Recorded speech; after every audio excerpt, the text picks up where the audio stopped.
श्री कृष्णा भगवद गीता के 17वें अध्याय में आप सभी का स्वागत है। तो इस अध्याय का नाम है श्रद्धा त्रय विभाग योग, यानी जो हमारी श्रद्धा होती है वो भी 3 गुणों में किस प्रकार से विभाजित होती है उसके बारे में हम पढ़ेंगे इस अध्याय में। और ना केवल हमारी श्रद्धा बल्कि जो हमारा भोजन है और जो भी हम खाते हैं, जो भी हम दान करते हैं, जो भी हम तपस्या करते हैं या जो भी हम कार्य करते हैं वो किस प्रकार से 3 गुणों में विभाजित हो सकता है, भगवान इस अध्याय में हमें बताने वाले हैं। इसी के साथ हम आगे बढ़ते हैं। अर्जुन उवाच ये शास्त्रविधिवृतचर्चा यजन्ते श्रद्धयान्विता तेषां निष्ठा तु का कृष्ण सत्त्वमाहो रजस्तमः। अर्जुन ने कहा, हे कृष्ण, जो लोग शास्त्र के नियमों का पालन ना करके अपनी कल्पना के अनुसार पूजा करते हैं उनकी स्थिति कौन सी है? वह सतोगुणी है, रजोगुणी है या तमोगुणी? तो पिछले अध्याय में हमने देखा, अंत में भगवान बताते हैं। पहले भगवान ने बताया आसुरी और दैवी गुणों के बारे में, उसके बाद भगवान ने असुरी गुणों में सबसे अंत में बताया कि असुर जो होते हैं वो शास्त्रों में जो विधि विधान है उसका पालन नहीं करते। तो यहाँ पे अर्जुन भगवान से प्रश्न करता है कि कई ऐसे लोग हैं जो शास्त्रों के नियमों का पालन तो नहीं करते, लेकिन वो भी किसी ना किसी के प्रति श्रद्धा रखते हैं, वो भी कुछ ना कुछ विधि विधान के अनुसार पूजा करते हैं, भले ही वो शास्त्रों के अनुसार ना करें, लेकिन उनके मन में श्रद्धा तो रहती है। तो ऐसे लोगों की जो श्रद्धा होती है वो कौन से गुण में आती है? यानी उन लोगों को हम असुर तो नहीं कह सकते, क्योंकि कहीं ना कहीं वो भी किसी ना किसी में श्रद्धा रखते हैं, चाहे देवी देवताओं में रखे, चाहे भूत प्रेतों में रखे, लेकिन उनको हम असुर तो नहीं कह सकते। तो फिर उनकी श्रद्धा का हम क्या कह सकते हैं उनकी श्रद्धा को? तो अर्जुन ऐसे पूछते हैं, तेषाम निष्ठा तु का कृष्णा, यानी उनकी निष्ठा का क्या होता है, कौन से गुण में वो निष्ठा आएगी? तो हम ऐसे देखते हैं कई लोग हैं जो अपने मन के अनुसार और शास्त्रों की विधि को ना मानते हुए पूजा करते हैं अपनी श्रद्धा के अनुसार। जैसे कि हमने देखा कई लोग, आपने देखा होगा कई लोग जो होते हैं, जैसे कि शराब की दुकान होती है या फिर जहाँ पे पान की दुकान होती है, वो लोग शिव जी की पूजा करते हैं। तो जैसे कई लोग होते हैं वो, उनकी कसाई की दुकान होती है, वो लोग काली माता की पूजा करते हैं वहाँ पे। तो शास्त्रों में तो ऐसा नहीं है कि आप कोई ऐसा कार्य करें तो उससे पहले आप ऐसे इनकी पूजा करें काली माता की, लेकिन वो लोग क्या करते हैं अपने मन के अनुसार, अपनी श्रद्धा के अनुसार वो लोग ऐसा करते हैं, जबकि शास्त्रों में ऐसा नहीं दिया है। तो ऐसे लोग फिर कौन से गुण में आएंगे? तो यही प्रश्न जो है तो अर्जुन पूछता है भगवान से कि उन लोगों को हम असुर तो नहीं बोल सकते, क्योंकि कहीं ना कहीं उनके मन में भी श्रद्धा है, भले ही वो शास्त्रों के हिसाब से नहीं चलते। तो ऐसे लोगों का क्या होता है? अभी भगवान क्या बोलते हैं? श्री भगवान उवाच त्रिविधा भवति श्रद्धा देहिनां सा स्वभावजा सात्विकी राजसी चैव तामसी चेति तां शृणु। भगवान ने कहा, देहधारी जीव द्वारा अर्जित गुणों के अनुसार उसकी श्रद्धा 3 प्रकार की हो सकती है, सतोगुणी, रजोगुणी अथवा तमोगुणी। अब इसके विषय में मुझसे सुनो। तो भगवान बोलते हैं कि जो हमारी श्रद्धा है किसी देवी देवता में, या फिर किसी की भूतों में श्रद्धा है, या किसी की यक्ष कुबेरों इत्यादि में, तो वो भी हमारे गुणों से प्रभावित होती है। यानी हमारे गुण के अनुसार ही हमारी श्रद्धा विकसित होती है। तो वो भी 3 गुणों के अनुसार होती है, अभी भगवान आगे बताने वाले हैं। हे भरत पुत्र, विभिन्न गुणों के अंतर्गत अपने अपने अस्तित्व के अनुसार मनुष्य एक विशेष प्रकार की श्रद्धा विकसित करता है। अपने द्वारा अर्जित गुणों के अनुसार ही जीव को विशेष श्रद्धा से युक्त कहा जाता है। अभी भगवान फिर 3 प्रकार की जो श्रद्धा है उनके बारे में बताते हैं। यजन्ते सात्विका देवान यक्ष राक्षसीम राजसा प्रेतान भूत गणाश्चान्य यजन्ते तामसा जनाः। सत्वगुणी व्यक्ति देवताओं को पूजते हैं, रजोगुणी यक्षों व राक्षसों को पूजते हैं और तमोगुणी व्यक्ति भूत प्रेतों को पूजते हैं।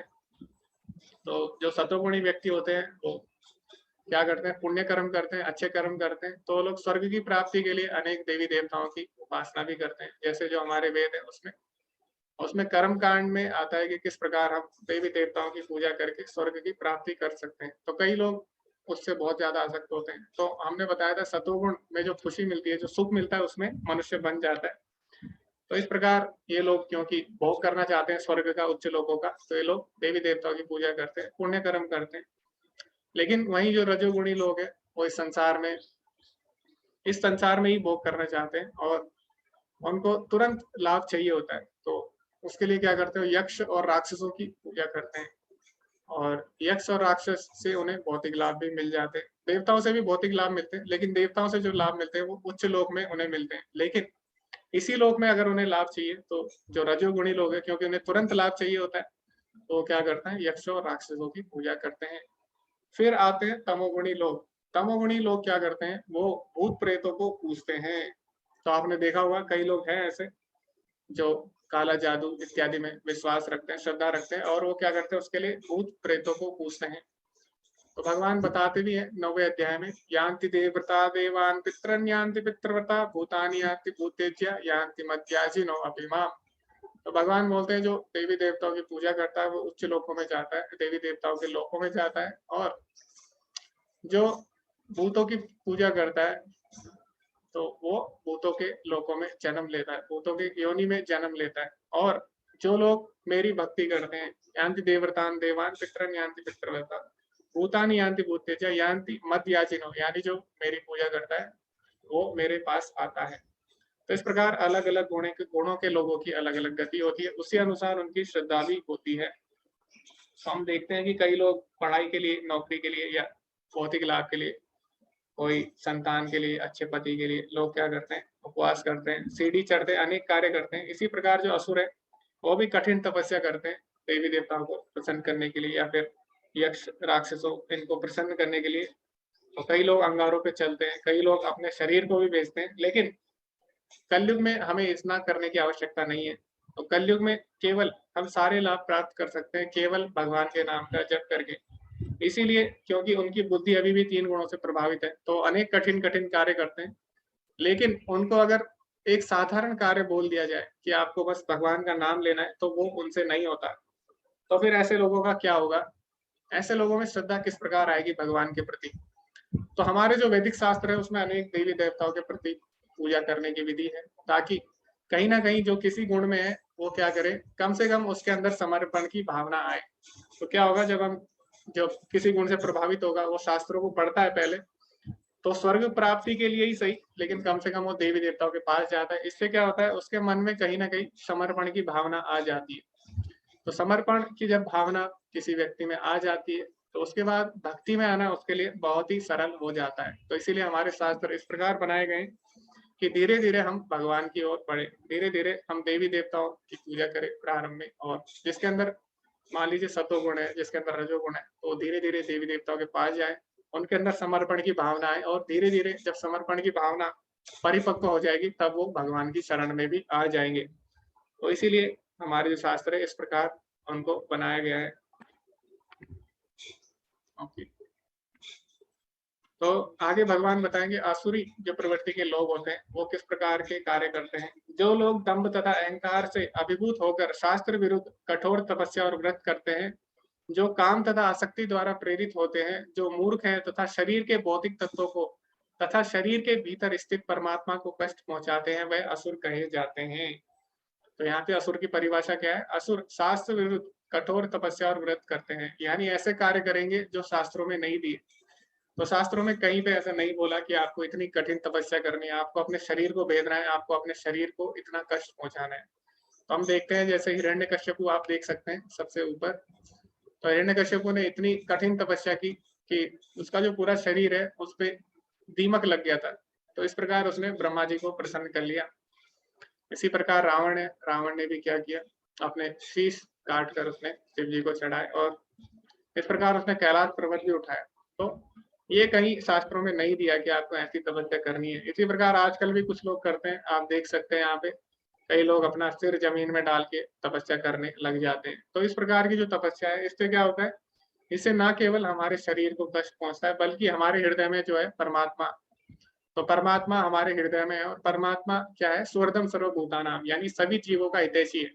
तो जब हम ऐसे इस प्रकार के कार्य करते हैं तो जो हमारे अंदर परमात्मा है उसको भी ये कार्य पसंद नहीं आते।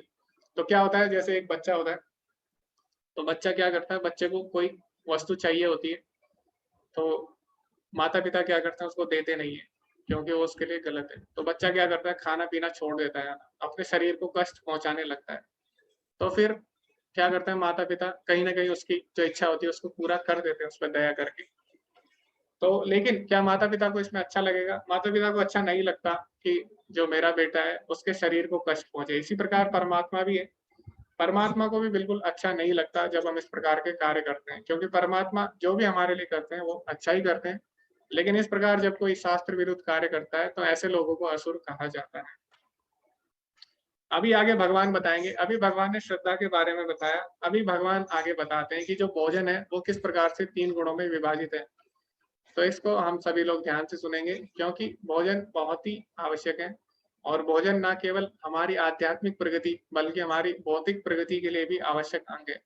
इसीलिए किस प्रकार का भोजन करना है, कैसा भोजन करना है, कब करना है, ये बहुत ही आवश्यक है। कब करना है भोजन, कितना करना है और कौन-सा भोजन करना है, ये सारी चीज़ें आवश्यक है। तो भगवत गीता हमें इसके बारे में भी बताती है।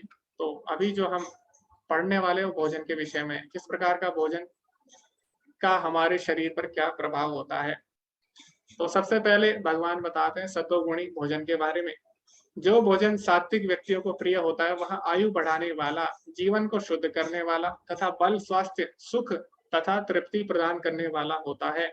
ऐसा भोजन रसमय, स्निग्ध, स्वास्थ्यप्रद तथा हृदय को भाने वाला होता है। तो सतोगुणी जो भोजन है उसके इतने लाभ हैं। कैसा? एक तो वो आयु बढ़ाने वाला है, यानी उसका हमारे स्वास्थ्य पे कोई भी बुरा प्रभाव नहीं पड़ता, हमें शक्ति देता है और जो मुख्य भाग है वो है तृप्ति। तो सतोगुणी भोजन हमारे शरीर को तृप्ति भी देता है। तो ये था सतोगुणी भोजन। इसमें क्या-क्या आता है? इसमें आता है दाल आता है, चावल आते हैं, रोटी आती है, फल आते हैं, सब्जियाँ आती है, दूध आता है, इत्यादि। अभी भगवान बताएँगे रजोगुणी भोजन के बारे में। तो रजोगुणी भोजन कैसा होता है? अत्यधिक तिक्त, खट्टा, नमकीन, गरम, चटपटा, शुष्क तथा जलन उत्पन्न करने वाला भोजन रजोगुणी व्यक्तियों को प्रिय होता है। ऐसे भोजन दुःख, शोक तथा रोग उत्पन्न करने वाले हैं। रजोगुणी भोजन जो होते हैं, कैसे होते हैं? बहुत ही ज़्यादा तीखे, खट्टे, नमकीन, चटपटे और पेट में जलन उत्पन्न करते हैं, लेकिन फिर भी लोग इसे चाव से खाते हैं और जब इसको खाते हैं तो बीमार भी होते हैं और डॉक्टर भी इसको खाने से मना कर देते हैं। तो वही बात डॉक्टर भी बोलते हैं लास्ट में, वही बात भगवान ने भी हमें बताई है भगवत गीता में।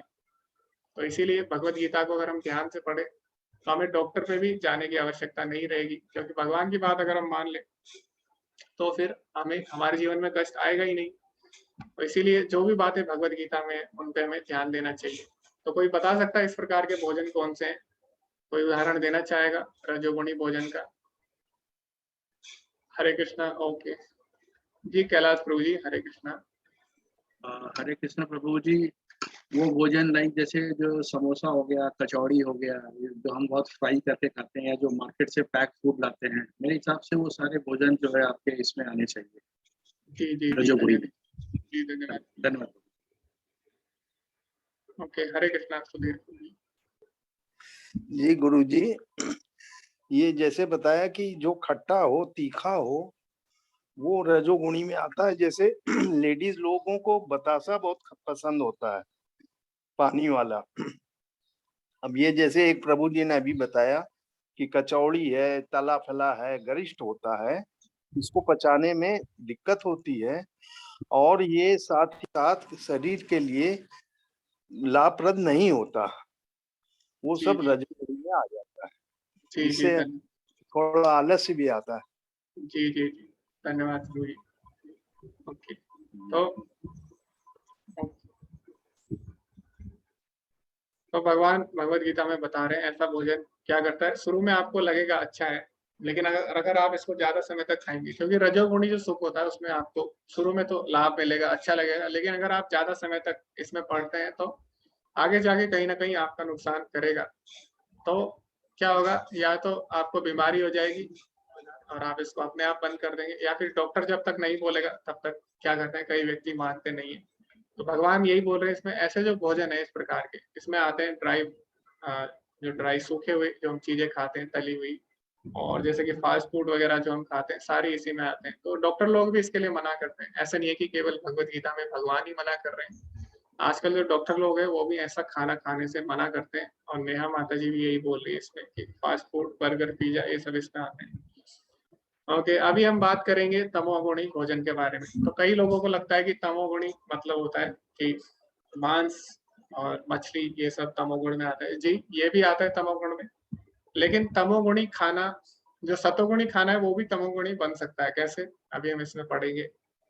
तो कोई भी भोजन है वो तमोगुण में आ सकता है अगर हम उसका ध्यान न रखें विशेष बातों का। तो कौन सी बातों का हमें ध्यान रखना है? भगवान बोलते हैं, खाने से 3 घंटे पूर्व पकाया गया स्वादहीन, वियोजित एवं सड़ा, जूठा तथा अस्पर्श वस्तुओं से युक्त भोजन उन लोगों को प्रिय होता है जो तामसी होते हैं।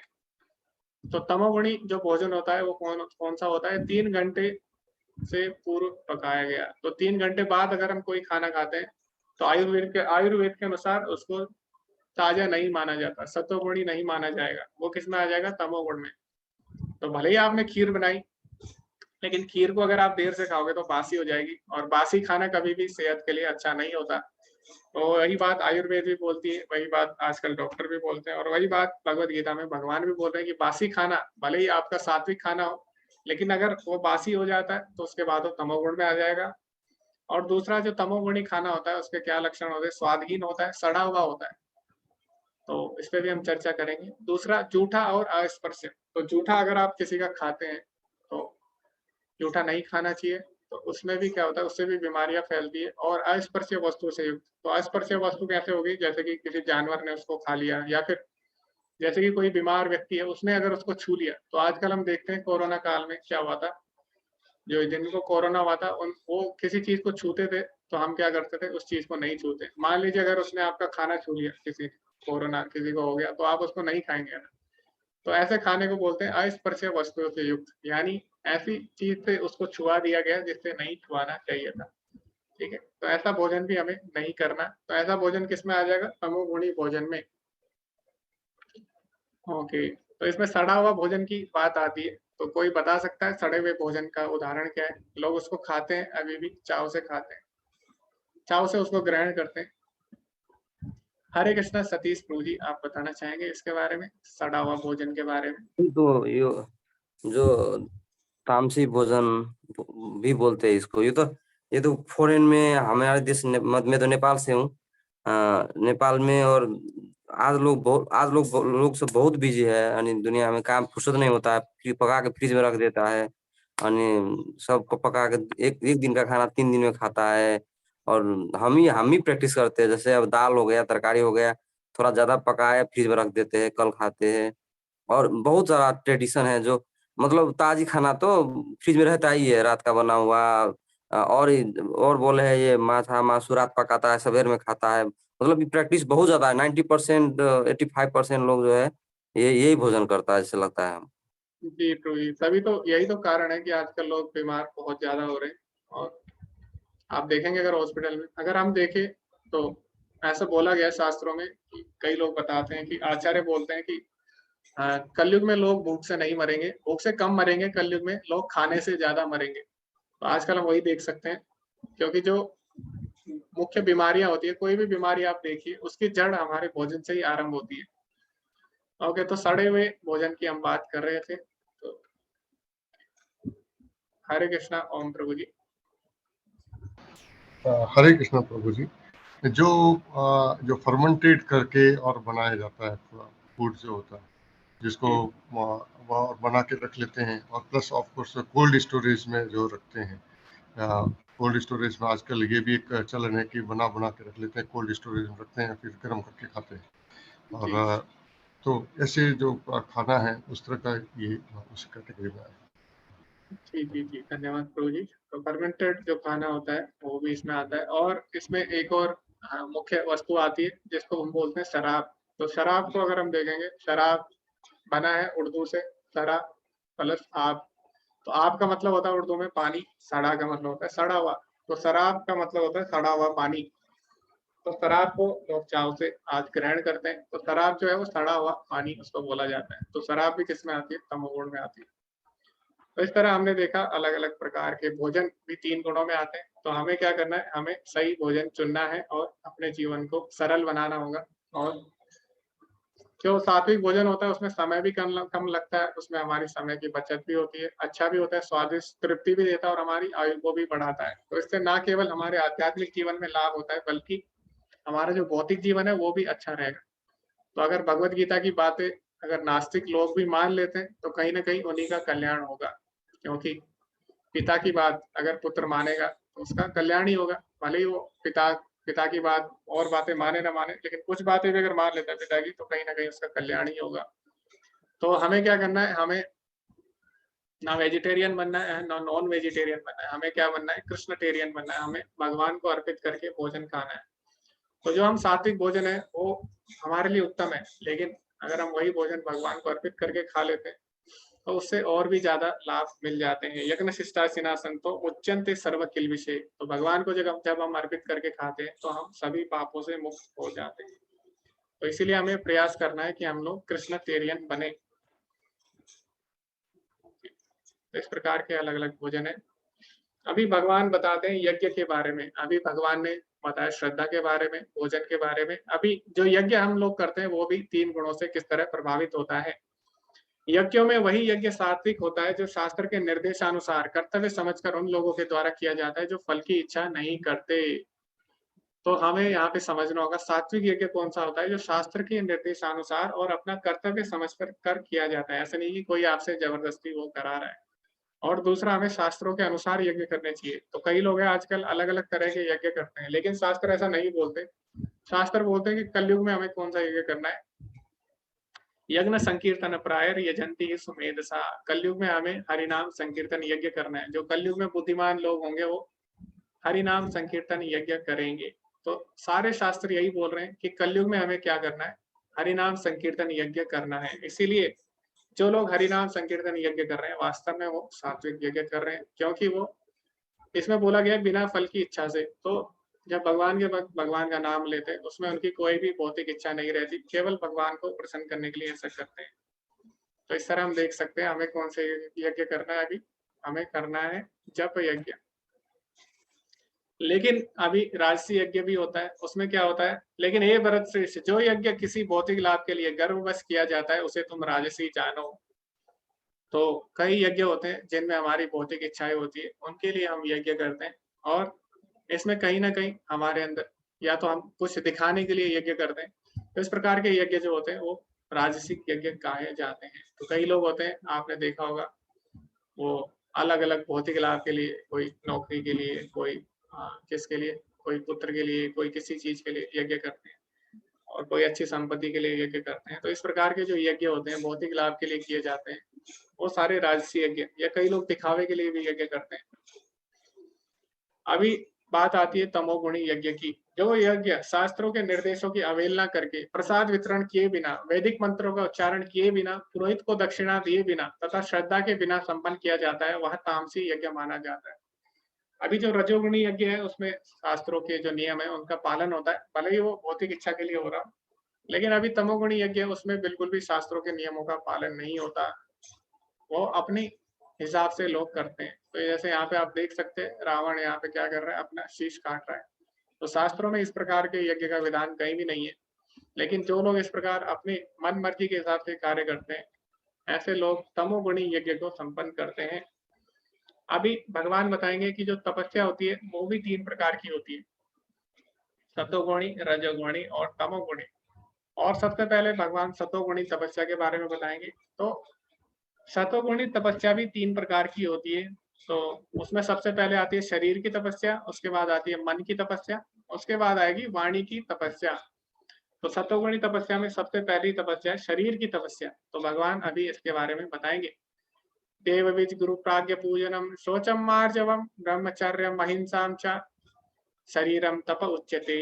परमेश्वर, ब्राह्मणों, गुरु, माता पिता जैसे गुरुजनों की पूजा करना तथा पवित्रता, सरलता, ब्रह्मचर्य और अहिंसा ही शरीर की तपस्या है। तो शरीर की तपस्या क्या है, अपने से बड़ों, जो बड़े हैं, श्रेष्ठ जन है, उनकी सेवा करना, और जो ब्राह्मण है उनकी सेवा करना, और अपने गुरु की सेवा, माता पिता की सेवा और भगवान की सेवा करना। ये सारी क्या है, ये हमारे शरीर की तपस्या होती है। उसके बाद सतोगुणी तपस्या में जो दूसरी तपस्या आती है वो होती है हमारी वाणी की तपस्या। तो वाणी की तपस्या हम किस प्रकार कर सकते हैं, अनुद्वेंगकरम वाक्यम सत्यम प्रिय हितम च यत् स्वाध्यायाभ्यसनम चैव वांगमयम तप उच्यते। सच्चे भाने वाले, हितकर तथा अन्य को शुद्ध ना करने वाले वाक्य बोलना और वैदिक साहित्य का नियमित पारायण करना, यही वाणी की तपस्या है। तो ये हमें जो भगवान ने बोला है वाणी की तपस्या, इस पे हमें ध्यान देना बहुत ही ज्यादा आवश्यक है, क्योंकि आपकी वाणी ही है जिससे आपका पता लगता है। तो ऐसा बोला गया है, आचार्य बताते हैं कि किसी अगर मूर्ख को पहचानना है तो हम उसकी वाणी से ही उसको पहचान सकते हैं, यानी किस प्रकार वो बात करता है। तो बाहर से भले ही कोई आपको कैसा भी लगे, लेकिन जब वो बोलना शुरू करता है तो उससे आप पता लगा सकते हैं कि इसका व्यक्तित्व कैसा है। तो हमें किस प्रकार बोलना चाहिए वो भी भगवत गीता हमें बताती है। हमें सबसे पहले सत्य बोलना है, और सत्य हमें ऐसा नहीं बोलना कि सामने वाला जो है उसको वो शुद्ध हो जाए, उससे उसको दुख पहुंचे। हमें सत्य बोलना है और हमें ये भी ध्यान रखना है कि वो सामने वाले को अच्छा भी लगे, और ना केवल अच्छा लगे बल्कि उसके हित के लिए भी हो। जैसे कि मान लीजिए आपने मूवी देखी और आप अपने मित्र को बताते हैं कि मैंने पिक्चर में ये देखा, तो आप सत्य बोल रहे हो, आपने ये देखा, प्लस उसको अच्छा भी लग रहा है। आपने मूवी देखी, आपने उसको बताया, उसको अच्छा भी लग रहा है, आपने सत्य भी बोला, लेकिन क्या वो उसके लिए हितकर है? क्या उससे उसका कोई लाभ होने वाला है? अगर नहीं होने वाला तो हमें ऐसी बातें नहीं बोलनी चाहिए।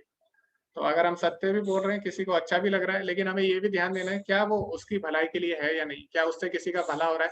अगर किसी का भला नहीं हो रहा तो यानी आप अपना भी समय व्यर्थ कर रहे हैं और सामने वाले का भी समय व्यर्थ कर रहे हैं। तो इसीलिए हमें ये बात भी ध्यान देनी है, सच्चा भी होना चाहिए, अच्छा भी लगना चाहिए, और वो हितकारी भी होना चाहिए, और शुद्ध करने वाला नहीं होना चाहिए। तो यही वाणी की तपस्या है। और दूसरा इसमें भगवान बोले कि शास्त्रों का पारायण करना, तो हमें हमेशा भगवत गीता पढ़नी चाहिए। तो चाहे हम एक श्लोक ही क्यों न पढ़े भगवत गीता का, अगर हम हमेशा भगवत गीता भी पढ़ते हैं तो वो भी हमारी वाणी की तपस्या कही जाएगी। अभी भगवान बताते हैं मन की तपस्या। तो सत्वगुणी तपस्या में तीसरी तपस्या है हमारे मन की तपस्या। तो मन की तपस्या हम कैसे कर सकते हैं? संतोष, सरलता, गंभीरता, आत्म संयम एवं जीवन की शुद्धि, ये सारी क्या है? मन की तपस्या। तो मन को संतुष्ट रखना और सरल जीवन जीना और गंभीरता रखना भक्ति में, और अपनी इंद्रियों को संयमित रखना और जीवन की शुद्धि की तरफ ध्यान देना, ये सारी तपस्याएं मन की तपस्याएं कहलाती हैं। अभी भगवान क्या बोलते हैं इन सारी तपस्याओं के बारे में, सात्विक तपस्याओं के बारे में? श्रद्धया परया तप्तम तपस्तत्रिविधं नरे अफलाकांक्षिभिर्युक्ते सात्विकं परिचक्षते। भौतिक लाभ की इच्छा ना करने वाले तथा केवल परमेश्वर में प्रवृत्त मनुष्यों द्वारा दिव्य श्रद्धा से संपन्न, यह 3 प्रकार की तपस्या सात्विक तपस्या कहलाती है। तो सात्विक तपस्या में हमने देखा कि शरीर की, मन की और वाणी की तपस्या आती है। तो इसी प्रकार जो भक्त लोग हैं, आपने देखा होगा गोवर्धन परिक्रमा करते हैं, वृंदावन परिक्रमा करते हैं, और इस प्रकार मायापुर धाम परिक्रमा करते हैं। तो भक्त लोग भी तपस्या करते हैं अपने जीवन में, लेकिन वो क्या करते हैं? किसी भी भौतिक लाभ के लिए नहीं करते, केवल भगवान को प्रसन्न करने के लिए, भगवान की लीला स्थली के दर्शन करने के लिए वो लोग ऐसा करते हैं। तो इस प्रकार की जो तपस्या है वे सब सात्विक तपस्याएं कहलाती है। अभी भगवान बताएंगे दूसरी तपस्या जो है राजसी तपस्या। सत्कारमान पूजार्थम तपोदम्बेन चैव यत् क्रियते तदिह प्रोक्तम राजसं चलमान ध्रुवम।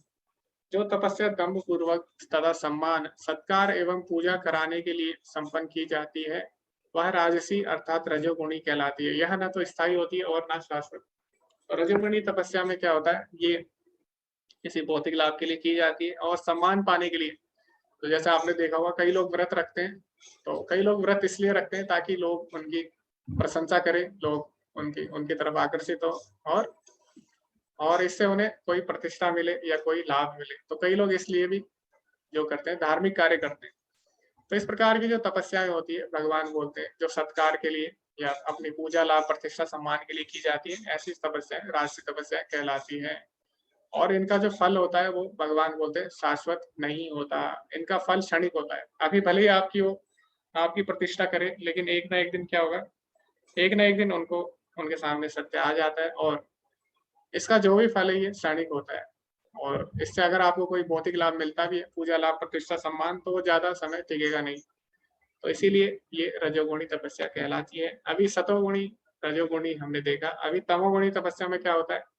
मूढ़ग्राहेणात्मनो यत् पीडया क्रियते तपः परस्योतसाधनार्थं वा तत्ता समत्तुहर्ताम्। मूर्खतावश आत्म उत्पीड़न के लिए या अन्यों को विनष्ट करने या हानि पहुंचाने के लिए जो तपस्या की जाती है वह तामसी कहलाती है। तो राजसी जो तपस्या होती है वो अपने सुख के लिए, अपनी इंद्रिय तृप्ति के लिए की जाती है। लेकिन तमोगुणी जो तपस्या है वो इससे भी बुरी है। क्यों? क्योंकि उसमें व्यक्ति अपने स्वार्थ के लिए नहीं बल्कि दूसरों को नुकसान पहुंचाने के लिए करता है। तो उसमें व्यक्ति दूसरों को नुकसान पहुंचाना चाहता है, इसके लिए वो तपस्या करता है। तो जैसे हमने देखा जितने भी राक्षस होते हैं, जैसे कि रावण है, उसने तपस्या की, तो उसका मुख्य उद्देश्य था कि दूसरों को परेशान करना। तो तपस्या जैसी उसकी पूरी हुई, उसने क्या किया, जितने भी ऋषि मुनि थे सबसे पहले उन पे आक्रमण किया, उनको प्रताड़ित किया। इसी प्रकार जो हिरण्यकश्यप है उसने भी क्या किया, जैसे उसकी तपस्या पूर्ण होती है वो क्या करता है, सबसे पहले सारी पृथ्वी पे सभी लोगों को परेशान करता है। उसके बाद वो क्या करता है, देवताओं तक को भी परेशान कर देता है। तो इस प्रकार जो असुरी लोग होते हैं उनका जो मुख्य उद्देश्य ये नहीं होता, भोग करना तो उनका है ही उद्देश्य, लेकिन उनका मुख्य उद्देश्य जो होता है वो दूसरों को परेशान करना होता है। तो इस प्रकार की जो तपस्या होती है दूसरों को हानि पहुंचाने के लिए जो की जाती है ये तामसी तपस्याएं कहलाती है। अभी जो हम दान करते हैं वो भी 3 गुणों से प्रभावित होता है। तो अभी क्या है, हम लोग दान कर रहे हैं तो हमें लगता है कि हम लोग अच्छा कार्य कर रहे हैं, हमें दान करना चाहिए। दान करना अच्छी बात है, लेकिन हम कहाँ पे दान कर रहे हैं और किस समय हम दान कर रहे हैं और किस व्यक्ति को हम दान कर रहे हैं वो भी बहुत ज़्यादा महत्वपूर्ण है।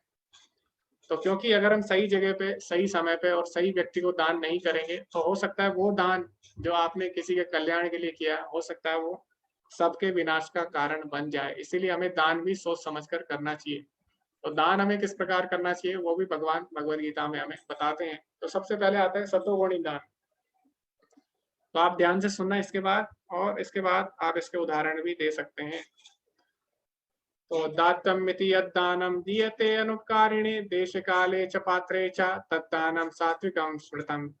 जो दान कर्तव्य समझकर किसी प्रत्युपकार की आशा के बिना समुचित काल तथा स्थान में और योग्य व्यक्ति को दिया जाता है वह सात्विक माना जाता है। तो कोई बता सकता है इस प्रकार का दान, इसके कोई उदाहरण बताना चाहेगा? आप बता सकते हैं, आप लोग हैंड रेज कर सकते हैं। हरे कृष्णा जी। ओम प्रभु जी, हरे कृष्णा। ये दान मैं जो मेरे हिसाब से मैं जो जहाँ तक समझता हूँ कि प्रभु जी के ऐसे जिसको जो नीडी हो उनको, अगर जैसे कोई छात्र है और गरीब छात्र वो पढ़ना चाहता है और वो पढ़ने में होशियार है लेकिन किसी कारण उसको पढ़ नहीं पाता है, तो उसको अगर आप कुछ दान में या मतलब उसको कुछ किताब ला के दें या उसकी फीस पे करें, या कोई गरीब है जिसका कोई बच्ची है जिसकी शादी नहीं हो रही है या शादी करवाएं या उसमें कुछ दान दे सकते हैं। तो जो कि जो जिसको जरूरत है और वास्तव में जरूरत है ऐसों को दान दें, न कि किसी चौराहे पे जो खड़े होकर के जो मांगते हैं और शाम को दारू पी लेते हैं, शराब पी लेते हैं और उसमें खर्च करते हैं। तो जो मेरे हिसाब से जो दान अगर सात्विक है तो जिसको वास्तव में जरूरत है, जिसको और आप सक्षम है उसको उसको करने के लिए, तो वैसा जी था। जी जी, धन्यवाद। धन्यवाद धन्यवाद प्रभु जी। प्रभु जी ने बिल्कुल सही जवाब दिया, सही उदाहरण दी। तो हमको उदाहरण देने, तो प्रभु जी ने बताया किसी को अगर पढ़ना है, पढ़ाई करनी है, कोई छात्र है लेकिन वो पढ़ नहीं पा रहा तो आप उसकी सहायता कर सकते हैं। इस प्रकार आप अगर दान देते हैं तो ये सतोगुणी दान कहलाएगा, क्योंकि आपने सही जगह दान दिया है, अच्छे कार्य के लिए दान दिया है। ओके, हरे कृष्णा सुलता माता जी। हरे कृष्ण प्रभु जी।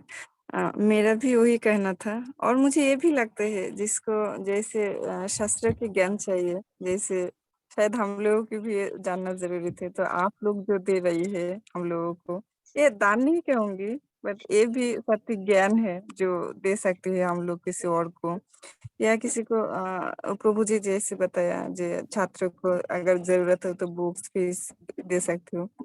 अगर जी जी किसी को देने की क्षमता है तो किसी के होता है ना, रास्ते में बहुत सारे लोग होते हैं जिसका घर नहीं है, तो उन लोगों को हम लोग दे सकते हैं, या जिसको खाना बहुत ही जरूरी है उन लोगों को मैं खिला सकती हूँ।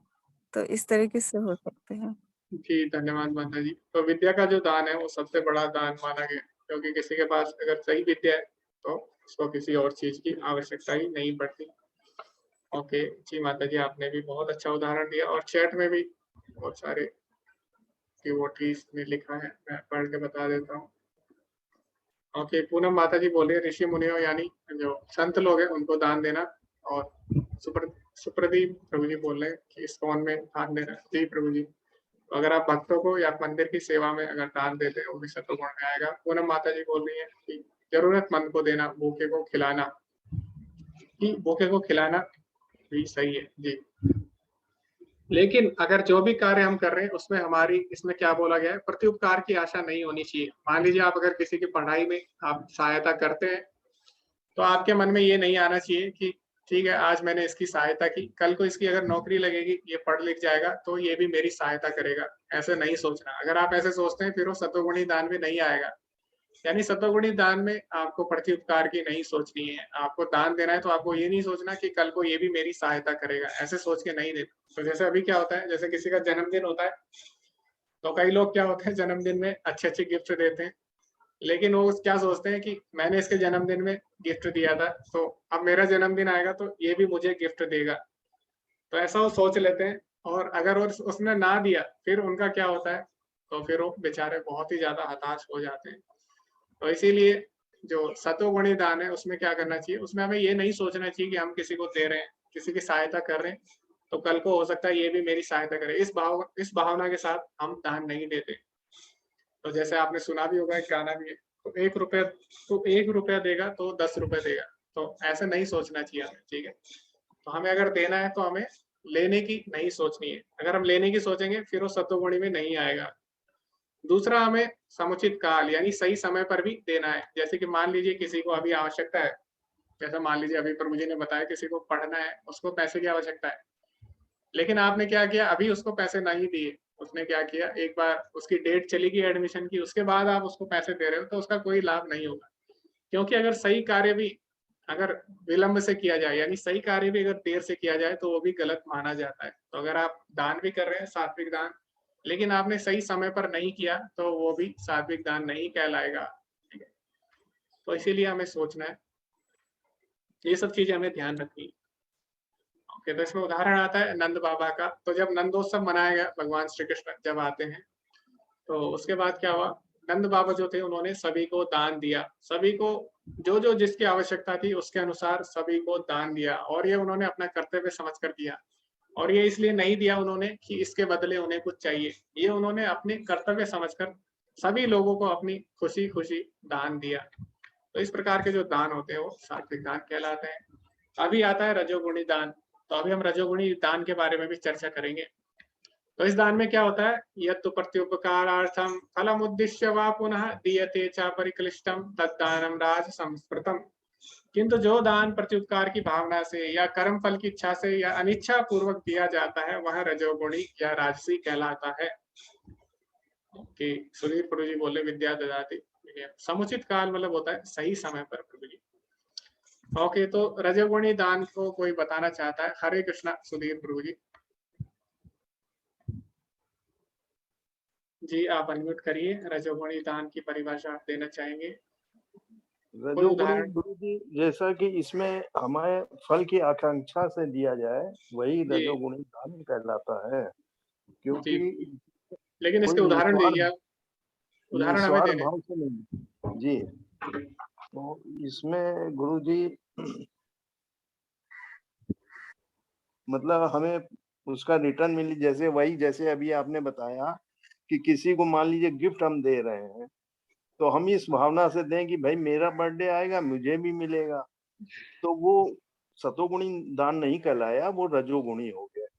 क्योंकि जी जी हमें उसका वो प्रत्युत्तर चाहिए, वो इस भावना से हमने दिया है।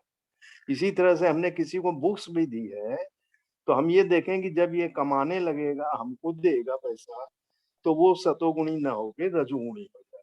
जी जी, तो धन्यवाद इसमें प्रभु जी। फल की आकांक्षा हमारी हो गई है, वो शामिल हो गई, जी स्वार्थ जी हमारा इसमें शामिल हो गया है, जी। तो वो रजोगुणी के अंतर्गत आ जाएगा। ओके, धन्यवाद प्रभु जी, आपने बहुत ही अच्छे उदाहरण दिए। तो किसी के पास अगर कोई और नया उदाहरण है तो आप बता सकते हैं। हरे कृष्णा अजय प्रभु जी, आप कोई उदाहरण देना चाहेंगे इसका? हरे कृष्णा प्रभु जी। ये जैसे कोई डूबते आदमी को अपनी जान की परवाह किए बगैर बचाना, ये किस में आ गया? ये रजोगुण में आ गया। ये हाँ, ये तो रजोगुण में आएगा क्योंकि देश और काल की जहाँ पे मतलब जरूरत है उसी वक्त, उसी समय में, उसी काल में, ये रजोगुण में है। ओके जी प्रभु जी, अभी हम देखेंगे ये रजोगुण में है कि नहीं। हरे कृष्णा उर्वशी माता जी, आप उदाहरण देना चाहेंगे इसका? हाँ जी, हरे कृष्णा प्रभु जी। प्रभु जी, रजोगुण में जो दान होता है जैसे कि वो दिखाने के लिए होता है, जैसे अपना सम्मान जैसे बढ़ता हो। जैसे इस पिक्चर में दिख रहा है कि वो दान कर रहा है, लेकिन वो सबको दिखा रहा है मोबाइल पे कि मैंने दान किया है, तो वो रजोगुण में आता है, मुझे ऐसा लगता है। जी माता जी, तो रजोगुण में कौन सा दान आएगा जो दिखावे की भावना से यानी प्रत्युपकार की भावना से किया जाता है? तो कई लोग आपने देखा होगा, अभी कोरोना काल हुआ था, कई लोगों ने क्या किया, भोजन भी बांटा, लेकिन उन्होंने क्या किया, भोजन तो उन्होंने बांटा ही बांटा, अच्छा कार्य किया, लेकिन साथ ही साथ उन्होंने प्रशंसा पाने के लिए वो क्या करते हैं, व्हाट्सएप पे या फिर फेसबुक पे वो फोटो डाल देते हैं। तो इस प्रकार जो दान है फिर वो सतोगुणी नहीं कहलाता, क्योंकि उसमें उनका भौतिक लाभ आ गया है। उन्होंने दिखाने के लिए, पूजा लाभ प्रतिष्ठा सम्मान के लिए अगर कोई कार्य किया तो वो रजोगुण में आ जाता है। लेकिन कई लोग हैं उनको फोटो डालनी पड़ती है, जैसे कि मान लीजिए किसी ने पैसा इकट्ठा किया, आपने उन्हें पैसा दिया, लेकिन उनको बताने के लिए कि उन्होंने आपके जो पैसा है वो सही जगह दान दिया है, इसके लिए कई लोग फोटो भी डालते हैं, तो वो रजोगुण में नहीं आएगा, क्योंकि वो लोग आपको बताने के लिए फोटो डाल रहे हैं कि वास्तव में उन्होंने दान किया। लेकिन अगर कई लोग हैं वो सम्मान पाने की भावना से अगर फोटो डालते हैं सोशल मीडिया पे, तो इसमें क्या होगा, वो रजोगुणी दान आ जाएगा। इसके बाद यहाँ पे क्या बोला गया है, एक और चीज बोली गई है, अनिच्छा पूर्वक दिया जाता है, यानी उसकी इच्छा नहीं है फिर भी उसको मजबूरी में देना पड़ रहा है। तो ऐसा होता है जैसे आप मान लीजिए कहीं जाते हैं और आप पूरे अपने मित्रों के साथ या फिर आप अपने रिश्तेदारों के साथ कहीं जाते हैं और आपके रिश्तेदार क्या कर रहे हैं, जैसे मंदिर में जाते हैं तो वहां पे सब लोग थोड़ा थोड़ा पैसे डालते हैं। तो आपने क्या किया, अभी आपकी बारी आ गई और आपने देखा कि आपके सारे रिश्तेदारों ने 100-100 रुपए डाल दिए। अब आपकी बारी आई तो सब लोग आपकी तरफ देख रहे हैं। अभी आपको क्या करें, आपकी इच्छा तो नहीं है दान देने की मान लीजिए, लेकिन आपने देखा कि सारे लोगों ने डाला है, मेरे सारे रिश्तेदारों ने और मेरे सारे मित्रों ने डाला है, लेकिन अगर मैं नहीं डालूंगा तो शायद इसका मेरे पे सही प्रभाव नहीं पड़ेगा इन लोगों पे। तो आप उनको दिखाने के लिए आप क्या करोगे, मजबूरी में कि हाँ चलो ठीक है, इन सब ने दिया है तो मुझे भी देना चाहिए, मजबूरी में आपने दान कर दिया, यानी आपकी इच्छा इसमें बिल्कुल नहीं थी। तो इस प्रकार का जो दान होगा वो भी रजोगुणी कहलाएगा, यानी उसमें आपकी इच्छा नहीं थी। आगे आता है तमोगुणी दान। तो तमोगुणी दान में क्या होता है उसको आप ध्यान से सुनिए, फिर आप उसके उदाहरण भी दे सकते हैं। तो तमोगुणी दान में क्या होता है, आदेश काले यदानम पात्रे बेयश्च दीयते असत्कृत्यम अवज्ञातम तत्तामसत्तम उत्थर्ताम। तो तथा जो दान किसी अपवित्र स्थान में अनुचित समय में किसी अयोग्य व्यक्ति को बिना समुचित ध्यान तथा आदर से दिया जाता है वह तामसी दान कहलाता है। तो आप इसके उदाहरण बता सकते हैं, तो आप हैंड रेज कर सकते हैं जी।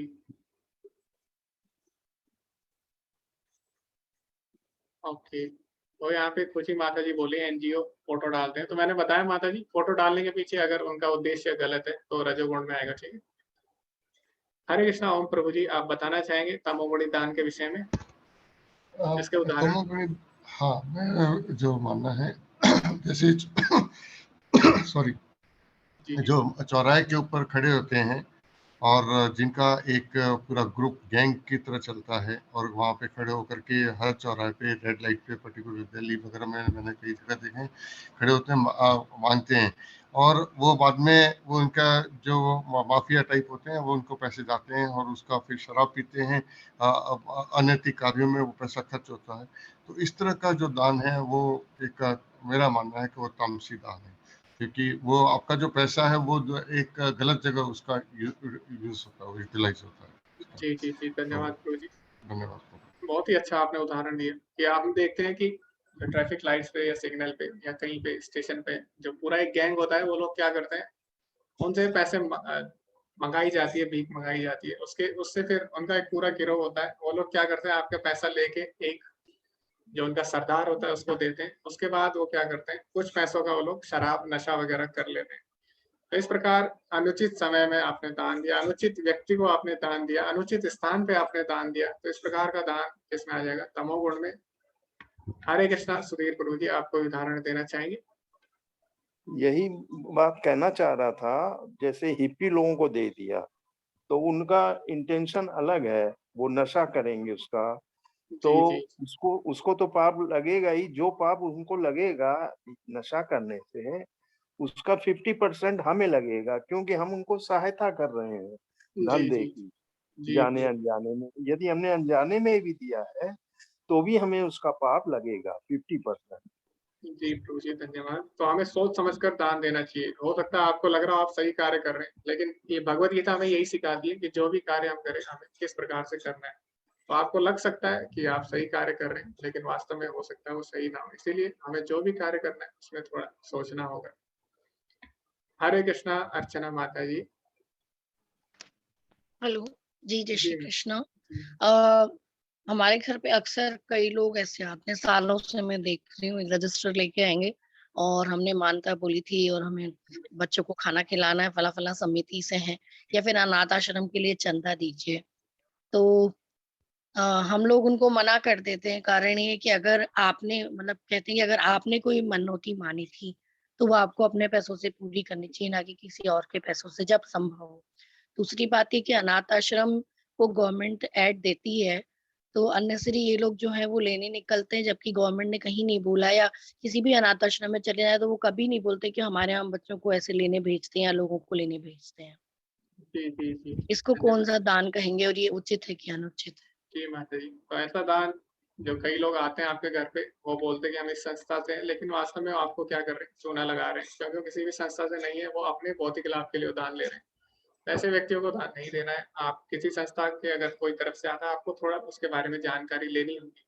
जैसे आजकल क्या होता है, आपको कॉल आते हैं कि आप हमें अपना एटीएम का नंबर बता दीजिए। कई लोग बता देते हैं, तो क्या होता है उनके पैसे चले जाते हैं। तो आप लोग सतर्क हो जाते हैं, लोग बताते नहीं किसी को।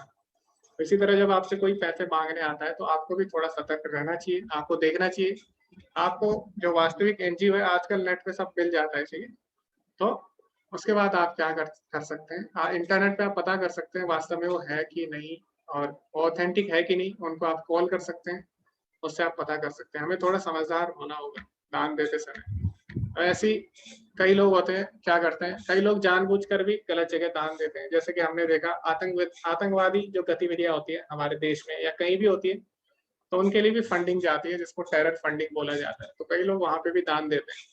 तो इस प्रकार के जो दान है, जो सबके नुकसान पहुंचाते हैं, गलत समय पर गलत व्यक्ति को या गलत स्थान पे जो दान दिए जाते हैं, तो इस प्रकार के जो दान होते हैं वो तमोगुणी दान कहलाते हैं। अभी यहाँ पे नया माता जी ने चैट में लिखा है कि कई लोग शराब का भी दान देते हैं। तो माता जी बोले चुनाव के समय पे ऐसा होता है। ओके, तो ये भी क्या है, ये भी तमोगुणी दान में आ गया, क्योंकि इससे किसी का भला होने वाला नहीं, ना देने वाले का होगा ना लेने वाले का। ओके, अभी क्योंकि हमारे पास समय इतना नहीं है, तो हम इस पे ज्यादा चर्चा नहीं कर सकते। आगे हम बढ़ते हैं। अभी भगवान आगे क्या बोल रहे हैं कि हम जो भी कार्य करते हैं, अभी हम इनको बंद नहीं कर सकते। भगवान ने बता दिया इनको किस प्रकार करना है, लेकिन फिर भी कई कार्य होते हैं, उनमें हमें पता नहीं लगता कि किस भावना से हमें करना चाहिए। तो भगवान बताते हैं किस प्रकार हम दान, यज्ञ, तपस्या या भोजन जो भी हम कर रहे हैं, किस प्रकार से हमें करना है। तो सृष्टि के आदि काल से ओम तत्सत ये तीन शब्द परम ब्रह्म को सूचित करने के लिए प्रयुक्त किए जा रहे हैं। ये तीनों सांकेतिक अभिव्यक्तियां ब्राह्मणों द्वारा वैदिक मंत्रों का उच्चारण करते समय तथा ब्रह्म को संतुष्ट करने के लिए यज्ञों के समय प्रयुक्त होती थी। तो पहले हम जो भी कार्य करते थे, उससे पहले हम ओम तत्सत ऐसा बोल के कार्य करते थे। ऐसा हम क्यों करते थे, वो भी हम आगे चर्चा करेंगे। तो ओम जो होता है वो किसको संबोधित करता है? ओम भगवान बोलते हैं, भगवत गीता में भी बोलते हैं, प्रणवः सर्ववेदेषु, यानी सभी वेदों में जो ओमकार है वो मैं ही हूँ। ठीक है, तो आगे भगवान बोलते भी है 9वें अध्याय में भी, पितामहस्य जगतो माता दाता पितामह वेद्यम पवित्रम ओमकार ऋक साम यजुरेव च। तो भगवान बोलते हैं कि जो वेदों में ओमकार है वो भी मैं ही हूँ। तो ओम किसको संबोधित करता है? भगवान को। अतएव योगी जन ब्रह्म की प्राप्ति के लिए शास्त्रीय विधि के अनुसार यज्ञ, दान तथा तप की समस्त क्रियाओं का शुभारंभ सदैव ओम से करते हैं। तो इसीलिए ओम शब्द भगवान को संबोधित करता है। तो जो भी कार्य हम करते थे, सबसे पहले हमें कैसे करना है? भगवान को याद करते हुए करना है। ओम के साथ हमें आरंभ करना होगा। तो आप चाहे यज्ञ करते हो, दान करते हो या तपस्या करते हो, हमारी जो भावना होगी उसमें सबसे पहले हमें भगवान को याद करना है। उसके बाद हमें क्या बोलना है, मनुष्य को चाहिए कि कर्म फल की इच्छा किए बिना विविध प्रकार के यज्ञ तप तथा दान को तत् शब्द कहकर संपन्न करें। ऐसी दिव्य क्रियाओं का उद्देश्य भव बंधन से मुक्त होना है। तो सबसे पहले हमें भगवान को याद करना है जो भी हम कार्य करते हैं, ताकि हम तीनों गुणों से बाहर निकल सके। क्योंकि भगवान ने खुद बोला है कि मामे वे प्रपद्यन्ते माया मेताम तरन्ति ते, कि जो भगवान की शरण में जाएगा वही तीन गुणों से ऊपर उठेगा। तो ये जो सात्विक दान भी अगर आप करते हैं, राजसिक करते हैं, तामसिक, तो तीनों ही हमें बांध रहे हैं। लेकिन इनसे ऊपर हम कैसे उठ सकते हैं? आप सात्विक दान करिए, उस समय आपको क्या बोलना है, सबसे पहले भगवान को याद करना है, उसके बाद तत् आपको बोलना है, ओम तत्। तो ओम मतलब भगवान, तत् मतलब हम भगवान के लिए कर रहे हैं, क्योंकि सब चीज भगवान की है, ईशावास्यम इदं सर्वम। तो इसीलिए हम भगवान को ही अर्पित करते हुए ये सारे कार्य कर रहे हैं, इसमें हमारी कोई भी भौतिक इच्छा नहीं है। तो यानी भगवान को याद करना है और भगवान के लिए हमें कार्य करना है। तीसरा, परम सत्य भक्तिमय यज्ञ का लक्ष्य है और उसे सत शब्द से अभिहित किया जाता है। हे प्रतापुत्र, ऐसे यज्ञ का संपन्न करता भी सत कहलाता है। जिस प्रकार यज्ञ तप तथा दान के सारे कर्म भी जो परम पुरुष को प्रसन्न करने के लिए संपन्न किए जाते हैं, सत है। तो भगवान बोले, फिर हमें ओम तत् इसके बाद सत बोलते हुए वो कार्य करना चाहिए। सत का अर्थ क्या होता है? सत का अर्थ होता है शाश्वत। तो जब हम भगवान के लिए कोई कार्य करते हैं तो शाश्वत होते हैं। जैसे हम अपने लिए कोई कार्य करेंगे तो वो क्षणिक होते हैं। जैसे आपने पढ़ाई की अभी, तो पढ़ाई आपने की, लेकिन अगले जन्म में आपको दोबारा से पढ़ाई करनी होगी, वो शाश्वत नहीं है। ऐसा नहीं है कि आपने अभी पीएचडी कर ली और अगले जन्म में आपको नौकरी मिल जाएगी डायरेक्ट पैदा होते, ऐसा नहीं होगा। आपको दोबारा से वो कार्य करने पड़ते हैं। तो हम जो अपनी भौतिक इंद्रियों के लिए, भौतिक इंद्रिय तृप्ति के लिए जो कार्य करते हैं, वो सारे शाश्वत नहीं होते, इसीलिए उनको असत बोलते हैं। लेकिन भगवान के लिए जब हम कोई कार्य करते हो तो शाश्वत होते हैं। तो भगवान बोलते हैं, भक्ति का किसी का नाश नहीं होता, नेहा भी कर्म नाश होस्ति। तो भक्ति में किसी का नाश नहीं होता, इसीलिए जो हम भक्ति में यानी भगवान के लिए जो कार्य करते हैं वो शाश्वत होते हैं, इसीलिए उसको सत्य कहकर संबोधित किया जाता है। तो अगर आप कोई भी कार्य कर रहे हैं, दान कर रहे हैं, तपस्या कर रहे हैं, भोजन कर रहे हैं, कोई भी कार्य अगर आप करते हैं जीवन में, तो हमें किस भावना के साथ करना है? ओम तत्सत की भावना के साथ करना है, यानी भगवान को याद करना है। उसके बाद हमें ये सोचना है कि ये कार्य हम भगवान के लिए कर रहे हैं। उसके बाद जो उसका लाभ है वो क्या होगा? शाश्वत होगा। यानी वो हमारी इंद्रिय तृप्ति के लिए नहीं है, वो किसके लाभ के लिए? वो हम किसको प्रसन्न करने के लिए कर रहे हैं? भगवान को प्रसन्न करने के लिए कर रहे हैं। तो सत का अर्थ है शाश्वत। प्रभु की सेवा के लिए की गई गतिविधियां सत्य को प्रकट करती है। इस तरह की गतिविधियों में क्रियाओं का प्रदर्शन शाश्वत हो जाता है। गतिविधियों का उद्देश्य शाश्वत है और गतिविधियों के लाभ शाश्वत है। तो मान लीजिए आप पुण्य कर्म भी करते हैं, किसी को आप खाना भी खिलाते हैं या किसी की आप सहायता करते हैं, तो उससे आपको जो फल मिलेगा, आपने सात्विक कार्य किया, लेकिन उससे जो आपको फल मिला वो शाश्वत नहीं होगा। आपको पुण्य मिलेगा, पुण्य नष्ट हो जाएगा, फिर दोबारा से आपको मृत्युलोक में आना पड़ेगा। लेकिन वही कार्य अगर आप भगवान को अर्पित करते हुए किसी की सहायता करते हैं तो वो शाश्वत हो जाता है। मान लीजिए आपने भोजन खिलाया किसी को, तो ठीक है, आपको पुण्य मिल जाएगा और आपको भी पुण्य मिलेगा। जो भूखा होगा उसकी भूख मिट जाएगी, उसको भी अच्छा लगेगा, लेकिन वो शाश्वत नहीं होगा। लेकिन अगर आप भगवान को अर्पित करके किसी को भोजन खिलाते हो तो उससे क्या होगा? आपको जो लाभ मिलेगा वो शाश्वत होगा, यानी वो कभी भी खत्म नहीं होगा, क्योंकि वो भक्ति में आ गया। दूसरा जिसने खाया उसको भी भगवान की भक्ति प्राप्त होगी, यानी उसको भी शाश्वत लाभ प्राप्त होगा। इसीलिए हमें सत्य की भावना के साथ भी कार्य करने चाहिए। अश्रद्धया हुतम दत्तम तपस्तप्तम कृतम च यत् असत्य विच्यते पार्थ न चा तत्प्रेत्य नो इहा। हे पार्थ, श्रद्धा के बिना यज्ञ दान या तप के रूप में जो भी किया जाता है वह नश्वर है, वह असत कहलाता है और इस जन्म तथा अगले जन्म दोनों में ही व्यर्थ जाता है। तो भौतिक कार्य जो भी होते हैं सारे असत कहलाते हैं। तो इसीलिए हमें सारे कार्य भगवान को अर्पित करने चाहिए।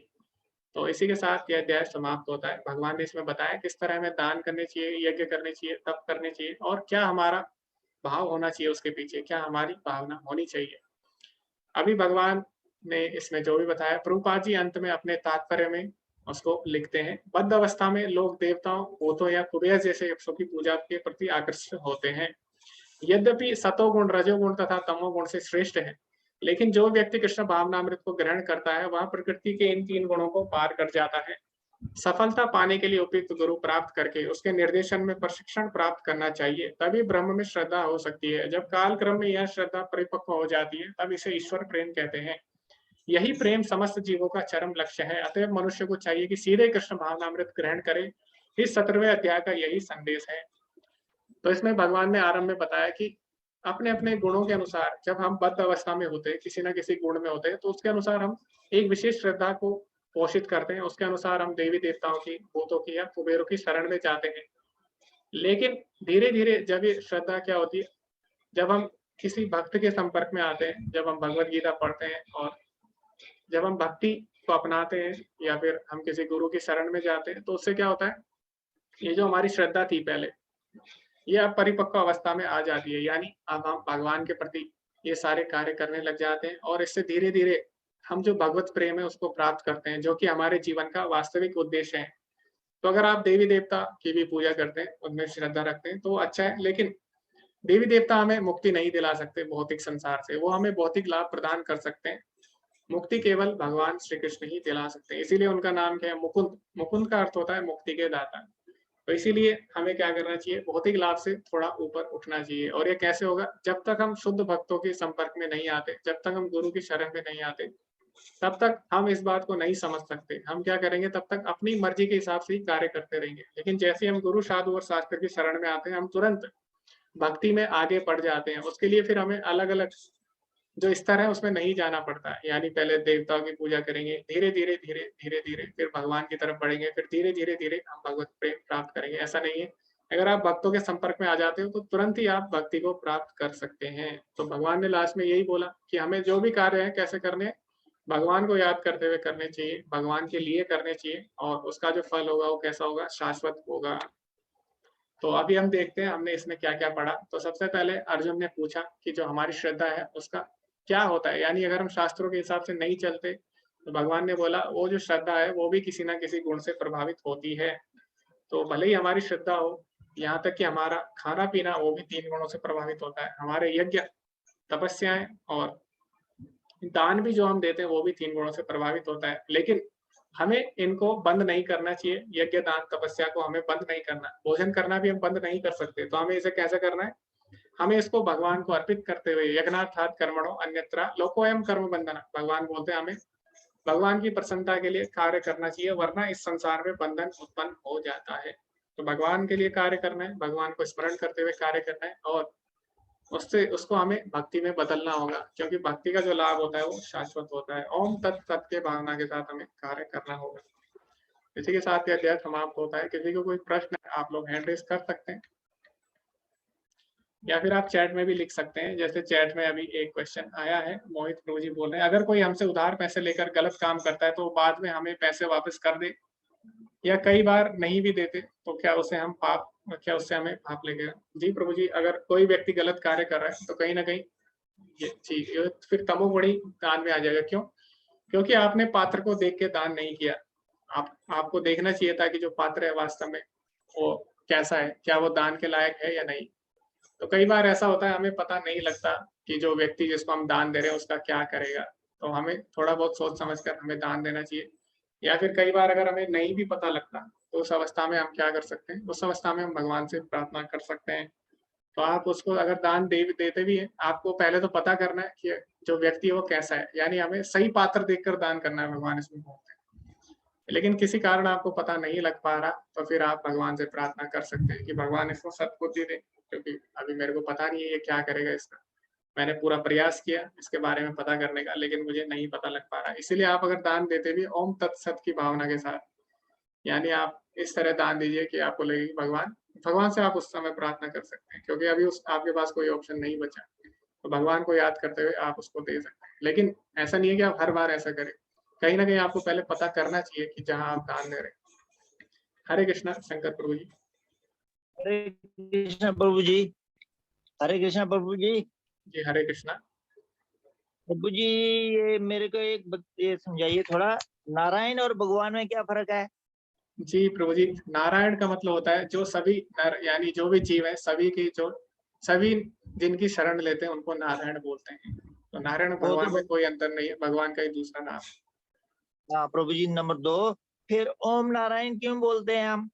जी प्रभु जी, तो ओम भगवान को संबोधित करता है, और नारायण जिनकी सबने शरण ली, यानी भगवान जिनकी सबने शरण ली है उनको हम नमस्कार करते हैं प्रभु जी।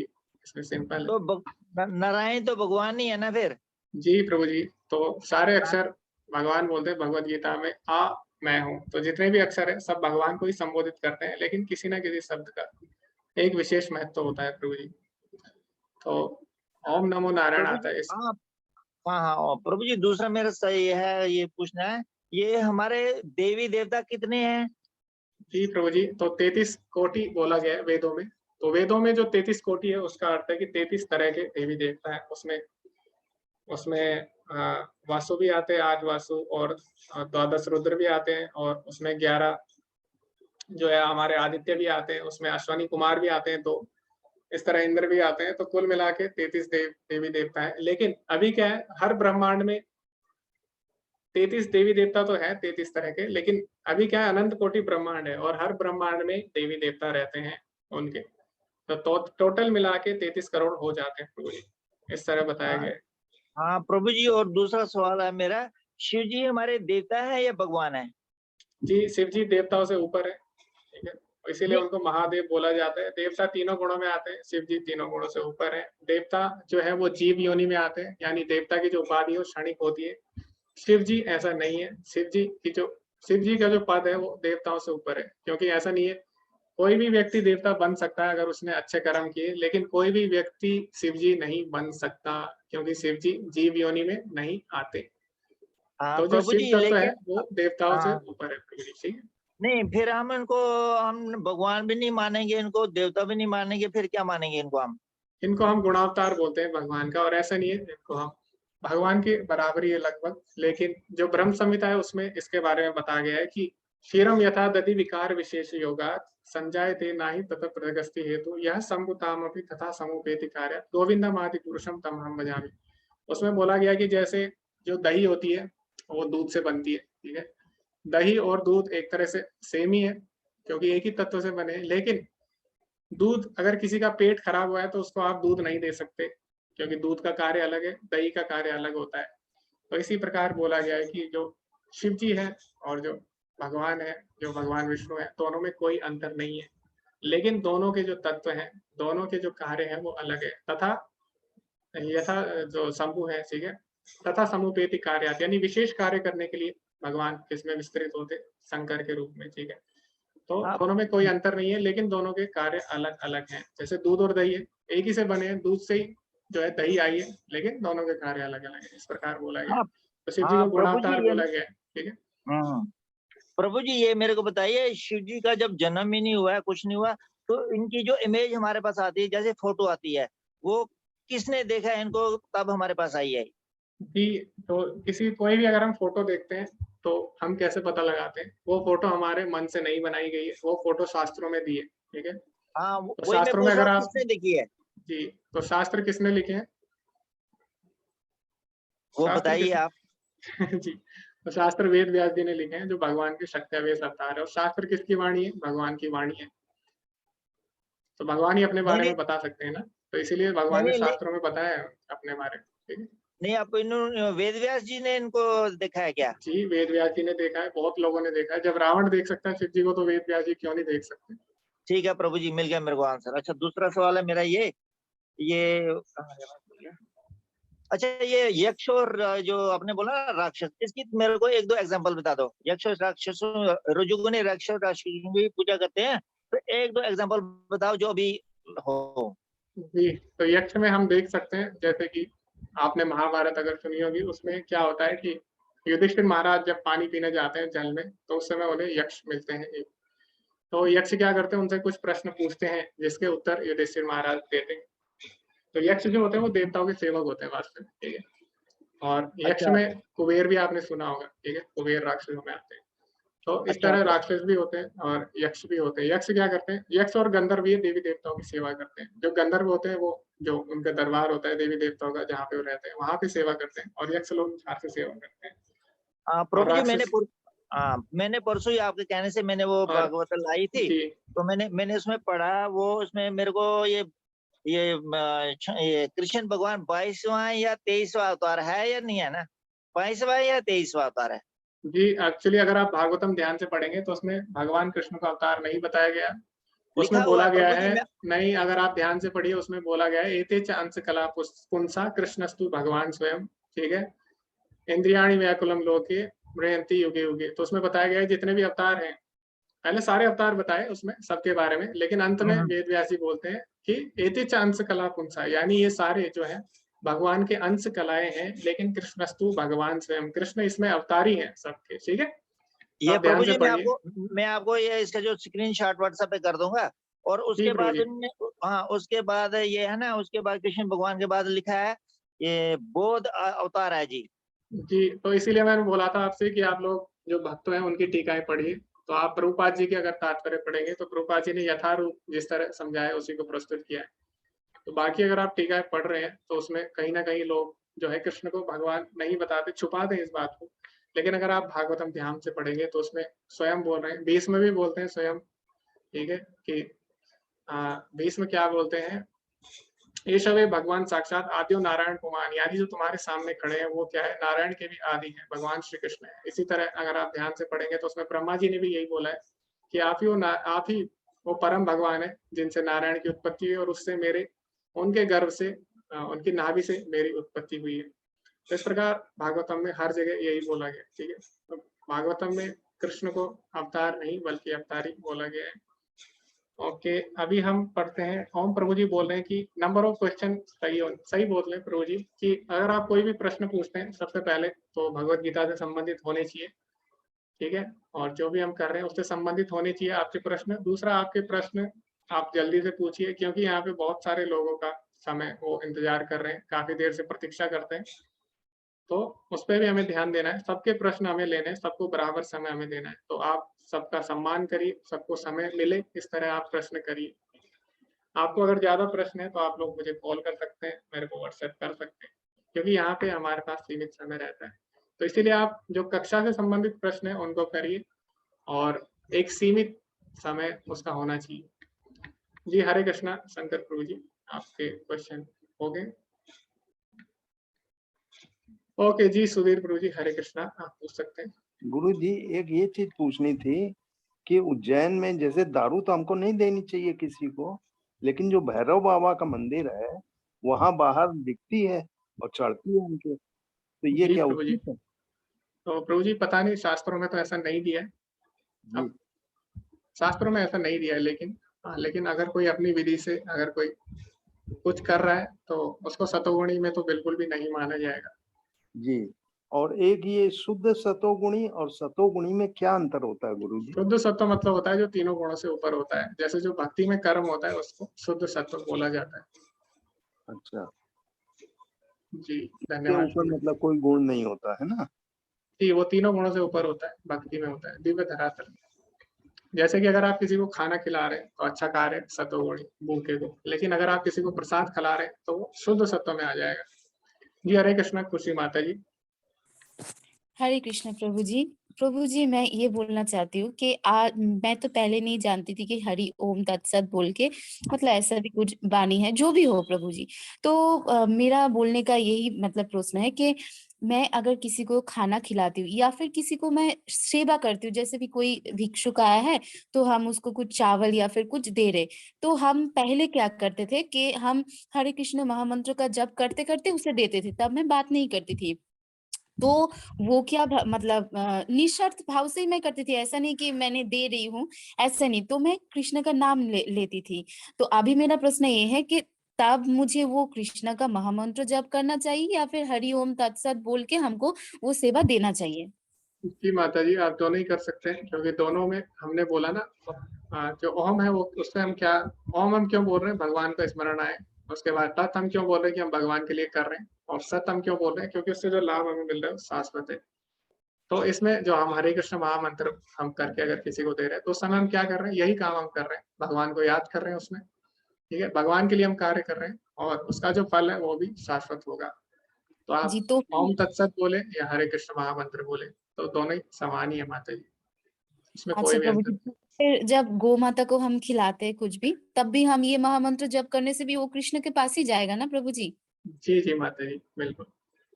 और तो फिर लास्ट एक क्वेश्चन है कि मैं जो ये एकादशी करती हूँ वो कोई पुण्य के भाव से मैं नहीं करती हूँ, बस मेरा कृष्ण भगवान खुश हो जाए इसलिए। तो ये जब मैं व्रत जब मैं खोलूंगी मतलब वो टाइम के अंदर अंदर, तब मैं जब वो पानी पीऊंगी या फिर जो वो चावल जो भी हो मैं खाऊंगी, तो वो मैं लास्ट में क्या बोल के मतलब तोड़ू या फिर क्या बोलूं, तब भी क्या यही बोलूं कि हरे कि कृष्ण हरे कृष्ण? आप भगवान को अर्पित करके खाइए माता जी, और जब आप भगवान को अर्पित करेंगे तो आप हरे कृष्ण महामंत्र उस समय बोलते ही हैं। ठीक है, हाँ, तो जी माता जी, आप इतना कर सकते हैं। धन्यवाद धन्यवाद प्रभु जी। जी माता जी। हरे कृष्ण। हरे कृष्णा सुलता माता जी। हरे कृष्णा प्रभु जी। प्रभु जी, जैसे हमारे घर में अन्न का भोजन नहीं लगते गोपाल एकादशी के सामने कोई। हाँ, बस वो फल वगैरह होते हैं या लड्डू वगैरह ऐसे से पूजा करते हैं। तो इस टाइम अगर घर में कोई आते हैं भोजन के लिए, तो हम लोग कैसे वो भगवान को अर्पित करके दूं? आई मीन वो भाव से दूं, जे आई मीन जो भगवान ये मैं आपके उद्देश्य से दे रही हूँ, ऐसा आप कुछ अन्न करूँ? अन्न तो माता जी एकादशी पे नहीं चढ़ाते, बाकी दिन तो आप लगा सकते हैं अन्न का भोग भगवान को। जी, लगा सकती हूँ, लेकिन ऐसे लगते नहीं घर और में बाकी जो। आप क्या कर सकते हैं कि जैसे, हाँ ठीक है, समझ गया मैं आपकी बात। तो आप क्या कर सकते हैं, जैसे आपने भगवान को मान लीजिए आपने क्या किया, आपने पानी चढ़ाया भगवान को। जी, जी। आप फिर क्या कर सकते हैं, उस पानी को थोड़ा थोड़ा आप जो भोजन है आपका उसमें डाल सकते हैं, थोड़ा थोड़ा, ओके। क्योंकि फिर वो ऐसे अगर भगवान का जूठा हो जाएगा ना, फिर वो प्रसाद हाँ, में आ जाएगा। आपने भगवान को पानी चढ़ाया, थोड़ा सा आप अपने भोजन में अगर उसको डाल देते हैं तो वो भी फिर प्रसाद में आ जाएगा। ओके, ठीक है, धन्यवाद प्रभु जी। मंदिर में यही करते हैं, मंदिर में ऐसा नहीं करते कि सारा पूरा एक पतीला हम भगवान को चढ़ा देते हैं। उसमें क्या करते हैं, थोड़ा सा हम निकालते हैं, भगवान को चढ़ाते हैं, भगवान उसको ग्रहण कर लेते हैं। उसके बाद हम उसको जो मेन जो पात्र था, बर्तन था, उसमें हम मिक्स कर देते हैं। उससे क्या होता है, पूरा ही जो खाना होता है फिर वो प्रसादम बन जाता है। वैसा हम लोग कर सकते हैं। हरे कृष्णा उर्वशी माता जी, आपको कोई प्रश्न है? हरे कृष्ण प्रभु जी।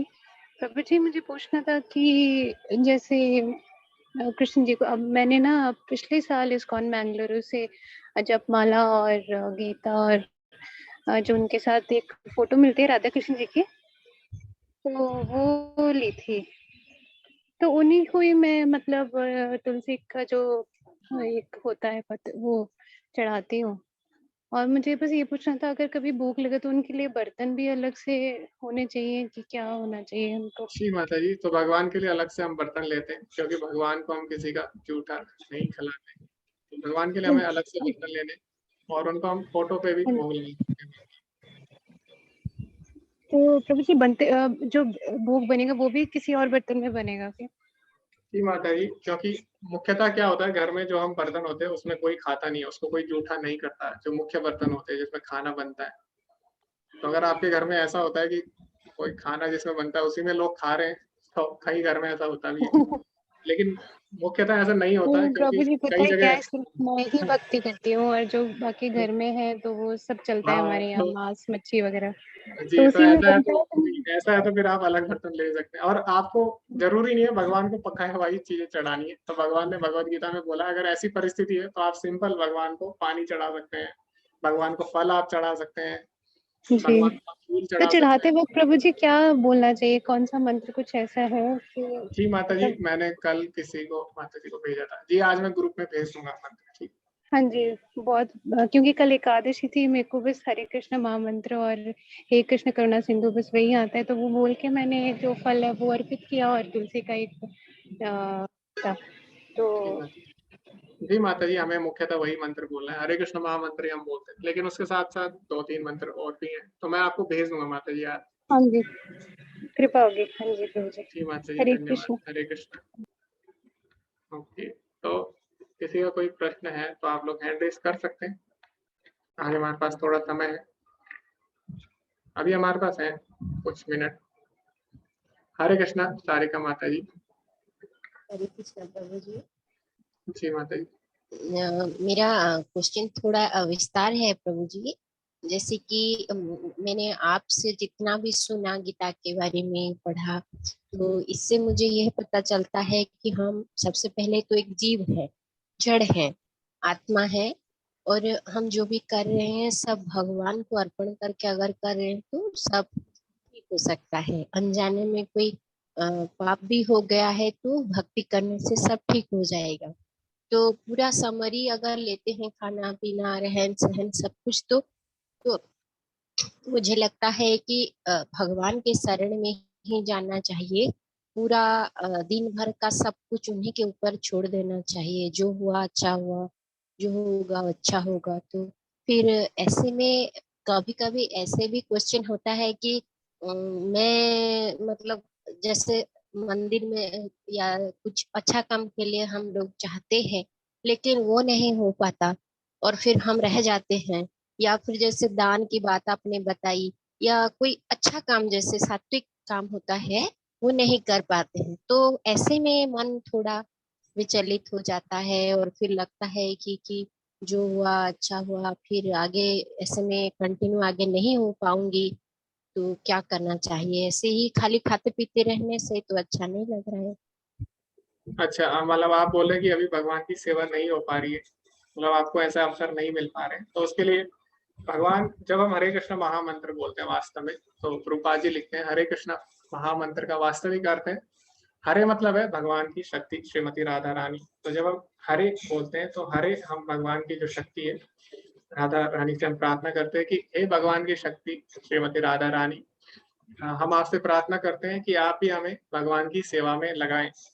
तो हरे कृष्ण महामंत्र जब हम बोलते हैं उसके पीछे हमारा भाव यही होता है कि भगवान जल्दी से जल्दी हमें अपनी सेवा में लगाएं, क्योंकि भगवान की सेवा मिलना बहुत ही सौभाग्य की बात होती है, सबको ये अवसर नहीं मिल पाता।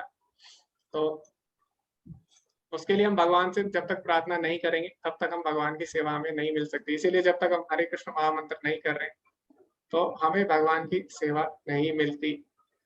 तो अभी आप क्या करिए, हरे कृष्ण महामंत्र करिए अच्छे से, तो भगवान जरूरी आपको कोई ना कोई सेवा में लगाएंगे। और इसी तरह आप भी जुड़े रहिए, तो आप जुड़े रहिए, आपको जरूर कोई ना कोई सेवा मिल जाएगी, क्योंकि भगवान की इतनी सेवाएं कि भक्त लोग कम पढ़ सकते हैं लेकिन भगवान की सेवा कभी भी खत्म नहीं होती। अभी भी बहुत सेवाएं हैं मंदिर में। अभी आप ऑनलाइन जुड़े रहिए, आपको भी कोई ना कोई सेवा मिल जाएगी। और आपको अगर कोई सेवा चाहिए तो आप मैसेज कर सकते हैं, क्योंकि हमारा जो हम अभी कर रहे हैं उसमें बहुत सारे लोगों की आवश्यकता होती है। आप देख सकते हैं यहाँ पे, जैसे मैं अभी क्लास ले रहा हूँ तो यहाँ पे कुछ लोग हैं वो होस्ट भी करते हैं, यहाँ पे को होस्ट भी करते हैं, कुछ लोग होते हैं ग्रुप में मैसेज भी डालते हैं, आपने देखा होगा। ठीक है, तो इसी तरह मंदिर में बहुत सारी सेवाएं होती है, पोस्टर बनाना भगवान के, भगवत गीता के पोस्टर बनाना, और भगवत गीता के लिंक भेजना, और इस तरह आप बहुत तरीके से सेवा कर सकते हैं। अभी जैसे भगवत गीता का कोर्स शुरू होने वाला है ना अगले महीने, जी तो आप क्या कर सकते हैं, ये लिंक भी सबको भेज सकते हैं। ठीक है, ये भी एक तरह से भगवान की सेवा ही हुई। तो इस तरह भगवान की सेवा हम अनेक तरीके से कर सकते हैं। और भगवान की कृपा पाने के लिए हमें क्या करना है, हरे कृष्ण महामंत्र का जप करना होगा अच्छी तरीके से। ठीक है माता जी। जी प्रभु जी, धन्यवाद। और दूसरा क्वेश्चन ये है प्रभु जी कि कल मैंने, जैसे आपने बताया, तो मैंने लगभग 5 दिन से नाम जप करना शुरू कर दिया और मुझे बहुत ही इसका तुरंत ही इसका प्रभाव मिल रहा है। तो कल एकादशी में आपके लिंक में मैंने जुड़ी, जो 1 बजे तक रहा, और मैं कोशिश की तो मेरा पूरा हो गया। जैसे भाई बहन लोग पढ़ रहे थे, मेरा उनके साथ साथ मैं भी पूरा अच्छे से पढ़ पाई। तो मुझे इच्छा हो रही है कि मैं रोज गीता पढूं, तो कैसे मैं शुरू करूं, कैसे करना पढ़ना चाहिए, और क्या मैं रोज पूरा अध्याय पढ़ सकती हूँ क्या? जी माता जी, तो हमें गीता को पढ़ना मतलब ये नहीं है हमें अखबार की तरह नहीं पढ़ना भगवत गीता को। ठीक है, गीता को अगर हमें पढ़ना है ध्यान पूर्वक पढ़ना होगा, हमें हर श्लोक के पीछे जो गहराई है उसको समझना होगा। जैसे भगवत गीता का पहला श्लोक है, उसमें ही बहुत गहराई है कि उसमें जो वो है, जो धृतराष्ट्र वो बोल रहे हैं कि मेरे और पांडु के पुत्रों ने क्या किया। तो अगर हम उसको ऐसे पढ़े, मेरे और पांडु के पुत्रों ने क्या किया, और अगले पन्ने पे चले जाएं, तो किसी को लगेगा ये तो कुछ भी नहीं है। लेकिन आप अगर उसमें पढ़ेंगे, उसमें बहुत गहरी गहरी उसमें बातें छुपी हुई है। केवल इतना बोलने पे धृतराष्ट्र के उसमें बहुत सारी गहरी बातें छुपी हुई है। तो इसके लिए आपको उसका तात्पर्य भी पढ़ना होगा कि इसमें जो प्रभुपाद जी हैं वो क्या बोल रहे हैं, क्योंकि भगवान के भक्तों को ही पता है कि वास्तव में भगवान क्या संदेश देना चाहते हैं। वो भगवान के भक्त ही आपको बता सकते हैं। इसीलिए आप क्या करिए, आप केवल उनको पढ़िए मत, बल्कि उनके पीछे जो तात्पर्य लिखा है भक्तों ने उसको भी आप पढ़िए, तभी आप उसको समझ पाएंगे, अपने जीवन में उपयोग कर पाएंगे। तो भगवत गीता हम केवल पढ़ने के लिए नहीं पढ़ रहे हैं, उसको हम अपने उपयोग कैसा करना है जीवन में, इसके लिए हम पढ़ रहे हैं। तो इसीलिए उसमें आपको ध्यान से पढ़ना होगा एक एक श्लोक को। तो भले ही आप 2 श्लोक करिए भगवत गीता के, लेकिन उनको पूरा अच्छी तरीके से उसके तात्पर्य के साथ आप पढ़िए। तो आप भगवत गीता यथारूप ले लीजिए, अगर आपके पास नहीं है तो आपको मैं लिंक शेयर कर दूंगा, ठीक है। आपके पास है भगवत गीता यथारूप? जी प्रभु जी, मेरे पास छोटा सा है, वो मैं एक एग्जीबिशन से ली थी, लेकिन अभी मुझे लग रहा है कि जो आप जैसे व्याख्या कर रहे हैं, जो पिक्चर दे रहे हैं, उसमें मेरा मन हो गया है, जो वैसा हाँ, वाला है मेरी तो इच्छा है। वो भगवत गीता यथारूप में आपको मिलेगा माता जी। तो आप भगवत गीता यथारूप ले लीजिए, मैं आपको लिंक भेज दूंगा आज ग्रुप में, ठीक है। जी जी प्रभु जी। तो उससे मैं कैसे उसको पेमेंट करूं, क्या? उसमें माता जी आप ऑनलाइन कर सकते हैं, मैं ग्रुप में डाल दूंगा। ऑनलाइन आप करते हैं पेमेंट तो आप ऑनलाइन कर सकते हैं, ठीक है। जी प्रभु जी, जी ओके धन्यवाद। माँ, हरे कृष्ण। तो आपको अगर कोई भी पर्सनल मैसेज आता है पेमेंट के लिए, आप उस पर ना करें, क्लिक ना करें, क्योंकि हो सकता है, क्योंकि ग्रुप में बहुत सारे लोग जुड़े, तो पता नहीं कौन आपको मैसेज कर दे, तो इसकी गारंटी हम नहीं ले सकते कि वो सही है कि नहीं। तो ग्रुप में जो मैसेज आएगा आप उसी पे जाएं, ठीक है। और विशेषकर पेमेंट के संबंधित कोई भी मैसेज आता है तो आप ग्रुप में ही जाएं। हरे कृष्णा शंकर प्रभु जी। प्रभु जी मेरी बात पूरी नहीं हुई, मुझे ना ये भगवत पुराण ना चाहिए मुझे, और मेरे पास जी इतने पैसे नहीं है कि मैं ये पहले एक ले लूं, फिर दूसरे ले लूं, फिर तीसरे ले लूं। जी, तो तो आप मैंने एक दो, ऑनलाइन, जी मैं हाँ आपको सुनिए लिंक सुनिए, भेज दूंगा, आप ऑनलाइन ले हाँ सकते हैं, आप फ्री में डाउनलोड कर सकते हैं जो प्रभुपाद जी ये के तात्पर्य। हाँ मैंने आपका लिंक देखा था, उसमें बहुत सारी किताबें हैं, मेरे को समझ नहीं आया, मुझे चाहिए भगवत पुराण श्लोक एंड मीनिंग। जी जी जी, आपको वर्ड टू वर्ड मीनिंग मिल जाएगा जो प्रभुपाद जी के। हाँ अगर आपको फ्री में ये चाहिए तो मैं आपको लिंक भी भेज दूंगा, पीडीएफ डाउनलोड आप कर सकते हैं। नहीं नहीं, मेरे को फ्री भी नहीं चाहिए, मैं पैसे दे दूंगा, लेकिन आप मेरे को टू द पॉइंट लिंक भेजिए और पेमेंट का लिंक भेज दीजिए। जी जी प्रभु जी, ओके प्रभु जी, धन्यवाद। हरे कृष्णा। हरे कृष्ण प्रभु जी। ओके, तो किसी के पास अगर पैसे नहीं है तो इसमें कोई भी वो आप समझ के मत समझिए, हमारे पास लिंक है, पीडीएफ भी है, फ्री में आप लोग पढ़ सकते हैं। लेकिन कई लोग हैं उन्हें पीडीएफ में पढ़ना अच्छा नहीं लगता, तो लोग खरीद भी सकते हैं पुस्तकें। हरे कृष्णा सुधीर प्रभु जी, आप कुछ गुरु जी पूछना ये चाहते मालूम करना था, ये जिज्ञासा थी, पहले जो अश्वमेध यज्ञ होते थे, राजा लोग करते थे दूसरे राजा को अधीन बनाने के लिए, तो वो किस श्रेणी में आता है, कौन से गुण के यज्ञ में आता है, रजोगुणी में? जी प्रभु जी, अगर अश्वमेध यज्ञ ऐसे उसके लिए वो शायद दूसरों पर राज्य करने के लिए नहीं होता था, क्योंकि जो युधिष्ठिर महाराज है उन्होंने तो भगवान को प्रसन्न करने के लिए यज्ञ किया था, उन्होंने भी यज्ञ किया था, राजसूय यज्ञ भी उन्होंने किया था, इसी तरह अश्वमेध रामचंद्र यज्ञ भी होता रामचंद्र जी ने करा था है। अश्वमेध जी, यज्ञ, तो और उसके पीछे सीता उनका, जी नहीं थी। जी हाँ उनके पीछे उनका भाव क्या है वो निर्भर करता है। तो अश्वमेध यज्ञ जैसे किया जाता है कि अपना साम्राज्य स्थापित करने के लिए, जैसे मान लीजिए जी कोई राजा है, वो चाहता है जी कि पूरे साम्राज्य में भक्ति का प्रचार प्रसार हो, तो इसके लिए जी क्या करना होगा, सारे लोग उसकी बात सुने, इसके लिए उसका साम्राज्य होना चाहिए, वो साम्राज्य में आना चाहिए उसके। तो जी उसके लिए अपना साम्राज्य स्थापित करेगा अगर वो भक्ति का प्रचार करने के लिए, तो फिर वो इसमें नहीं आएगा, रजोगुण में नहीं आएगा। तो लेकिन वो अगर वो अपने सतोगुण। भोग के लिए ऐसा कर रहा है कि मैं सभी पे राज्य करूंगा, इसके लिए हाँ मुझे पुण्य मिलेंगे, अगर वो इसके लिए कर रहा है तो फिर ये रजोगुण में आएगा। लेकिन जो जनक थे, जनक महाराज, उनको भी राज ऋषि बोला गया क्योंकि वो भी भगवान जी के बहुत बड़े भक्त थे। इसी तरह युधिष्ठिर महाराज ने भी यज्ञ किए, राजसूय यज्ञ, तो उन्होंने क्यों किए, उनको राज ऋषि बोला जाता है ताकि भगवान की भक्ति का प्रचार प्रसार कर सके। इसी तरह परीक्षित महाराज थे, उन्होंने भी यज्ञ किए, उनका भी पूरे विश्व पे राज था। लेकिन वो लोग क्यों क्यों कर रहे थे राज पूरे विश्व पे, ताकि वो भगवान की भक्ति का प्रचार प्रसार कर सके। तो भगवान बोलते हैं भगवद गीता में कि जो ये भगवत गीता बोली गई, ये सबसे पहले किसको बोली गई, राज ऋषियों को बोली गई, ताकि वो अपने राज्य में भक्ति का प्रचार प्रसार कर सके। एवं परम प्राप्ति इमम राज ऋषो विदु, भगवान ने यही बोला उसमें, राज ऋषियों को ये जिम्मेदारी थी कि वो अपने प्रजा में भक्ति का प्रचार प्रसार कर सके। जी जी घोड़ा प्रभु जी। छोड़ देते थे, घोड़ा जी उस प्रभु समय जी। शायद छोड़ देते थे, जो जी जी पकड़ता था उसको युद्ध करना पड़ता था। जी जी, तो युद्ध क्यों कर रहे हैं वो भी निर्भर करता है। जैसे अभी जी युद्ध कर रहे हैं अगर वो अपनी इंद्रिय तृप्ति के लिए तो गलत है। जैसे युद्ध तो हनुमान जी ने भी किया, सुग्रीव ने भी किया, लेकिन उन्होंने क्यों किया? भगवान की प्रसन्नता के लिए, भगवान की सेवा के लिए। हाँ तो जैसे अर्जुन युद्ध कर रहा है तो अर्जुन क्यों कर रहा है? अर्जुन भगवान ने तो की बोल दिया, आज्ञा अर्जुन ने का बोल दिया पालन। मुझे कुछ नहीं चाहिए, मुझे स्वर्ग भी नहीं चाहिए, लेकिन जी। फिर भी वो युद्ध कर रहा है। क्यों? भगवान को प्रसन्न करने के लिए। इसी तरह यज्ञ अगर कोई करता है और उसमें उसे युद्ध भी करना पड़ रहा है, लेकिन उसके पीछे उसकी मनसा क्या है उस पर भी निर्भर करता है। जी प्रभु जी, धन्यवाद। हरे कृष्णा। जी मोहन प्रभु जी, हरे कृष्णा। हरे कृष्णा प्रभु जी, पहले तो मैं आपका बहुत बहुत धन्यवाद करता हूँ कि आपने इतने अच्छे से संक्षेप करा कि शायद मैं भागवत गीता पढ़ लूँ तो तब भी मुझे इतना ज्ञान ना हो पाता जितने मुझे आपके मार्गदर्शन से हुआ। उसके लिए कोटि कोटि धन्यवाद आपको।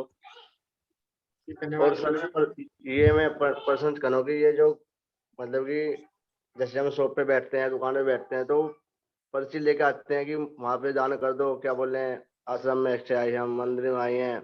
ठीक है, में उचित है कि ये तो नहीं पता कि बहुत से आदमी बरू पे घूम रहे हैं, कि बहुत से आदमी मुस्लिम लोग के घूम जाए कि आप कल वीडियो देख रहे कि पकड़ने मिल जाए, क्या उनमें उचित है दान देना? जी तो आप बोल सकते हैं, आप अपने मंदिर का एड्रेस दे दीजिए, हम लोग खुद आके वहाँ पे दान दे देंगे। ठीक है, तो आप खुद जाके पता करके आप दान दे सकते हैं वहाँ पे। तो बिना पता किए आप दान नहीं दे सकते, क्योंकि आजकल बहुत लोग आ रहे हैं, हो सकता है आपकी दुकान में चोरी भी कर दें एक दिन आके, तो इसलिए आपको थोड़ा सतर्क रहना पड़ता है। हमको जब भी हम दान दे रहे हैं तो कई लोग हैं घर में आते हैं, दान के बहाने वो घर में घुस जाते हैं, चोरी कर लेते हैं, तो आजकल ऐसा भी हो रहा है। तो इसीलिए आपको क्या करना चाहिए, जो उनको बोलना चाहिए कि आप अपने मंदिर का एड्रेस दे दीजिए, हम खुद आके दान दे देंगे। और फिर आप वहाँ पे जाइए, देखिए, अगर आप बड़ा अमाउंट दे रहे हैं तो आपको तो देखना ही पड़ेगा। वहां जाके आप देखिए कि वास्तव में ये जो है, वो जो लोग आए थे वो वास्तव में इस मंदिर से है कि नहीं।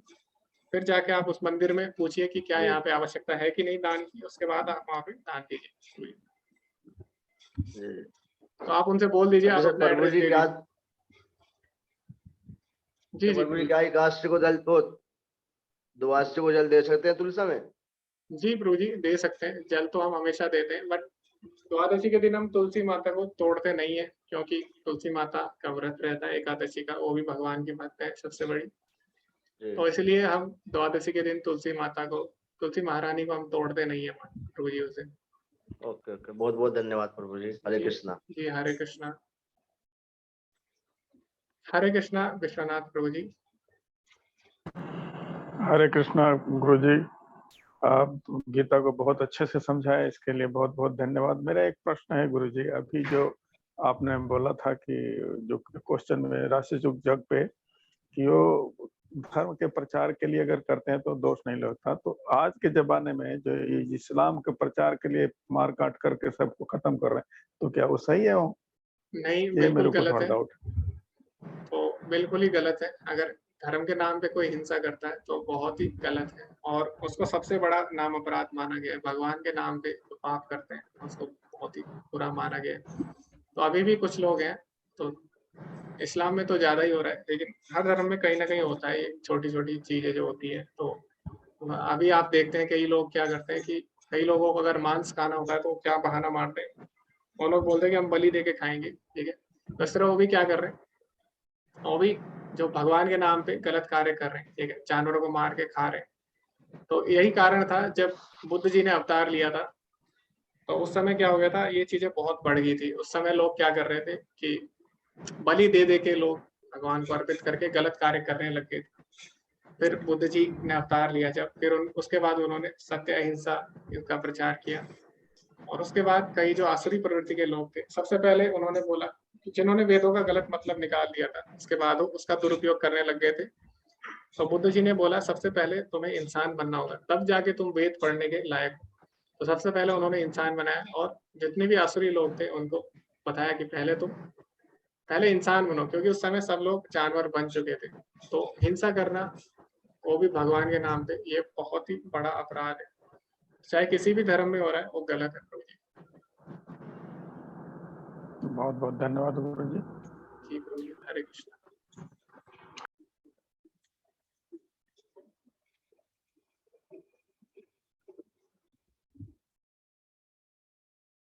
गीता पाठ का कोर्स होता था, अभी हो रहा है कि नहीं उसके बारे में माता जी मैं पता करता हूँ।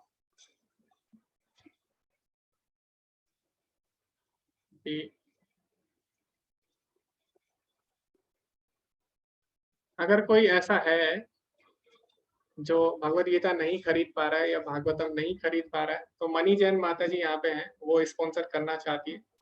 तो आप लोग ग्रुप में अपना एड्रेस भेज सकते हैं, मैं अपना नंबर दे दूंगा, आप उस पर अपना एड्रेस भेज सकते हैं। अगर कोई ऐसा है, किसी की आर्थिक परिस्थितियां ऐसी हो, भगवत गीता नहीं खरीदना चाहता है, तो मनी माता जी बोल रही है कि वो ये सेवा लेना चाहती है कि वो उनको जो भी आपको भगवत गीता या भागवतम चाहिए, मनी माता जी आप तक पहुंचा सकती है।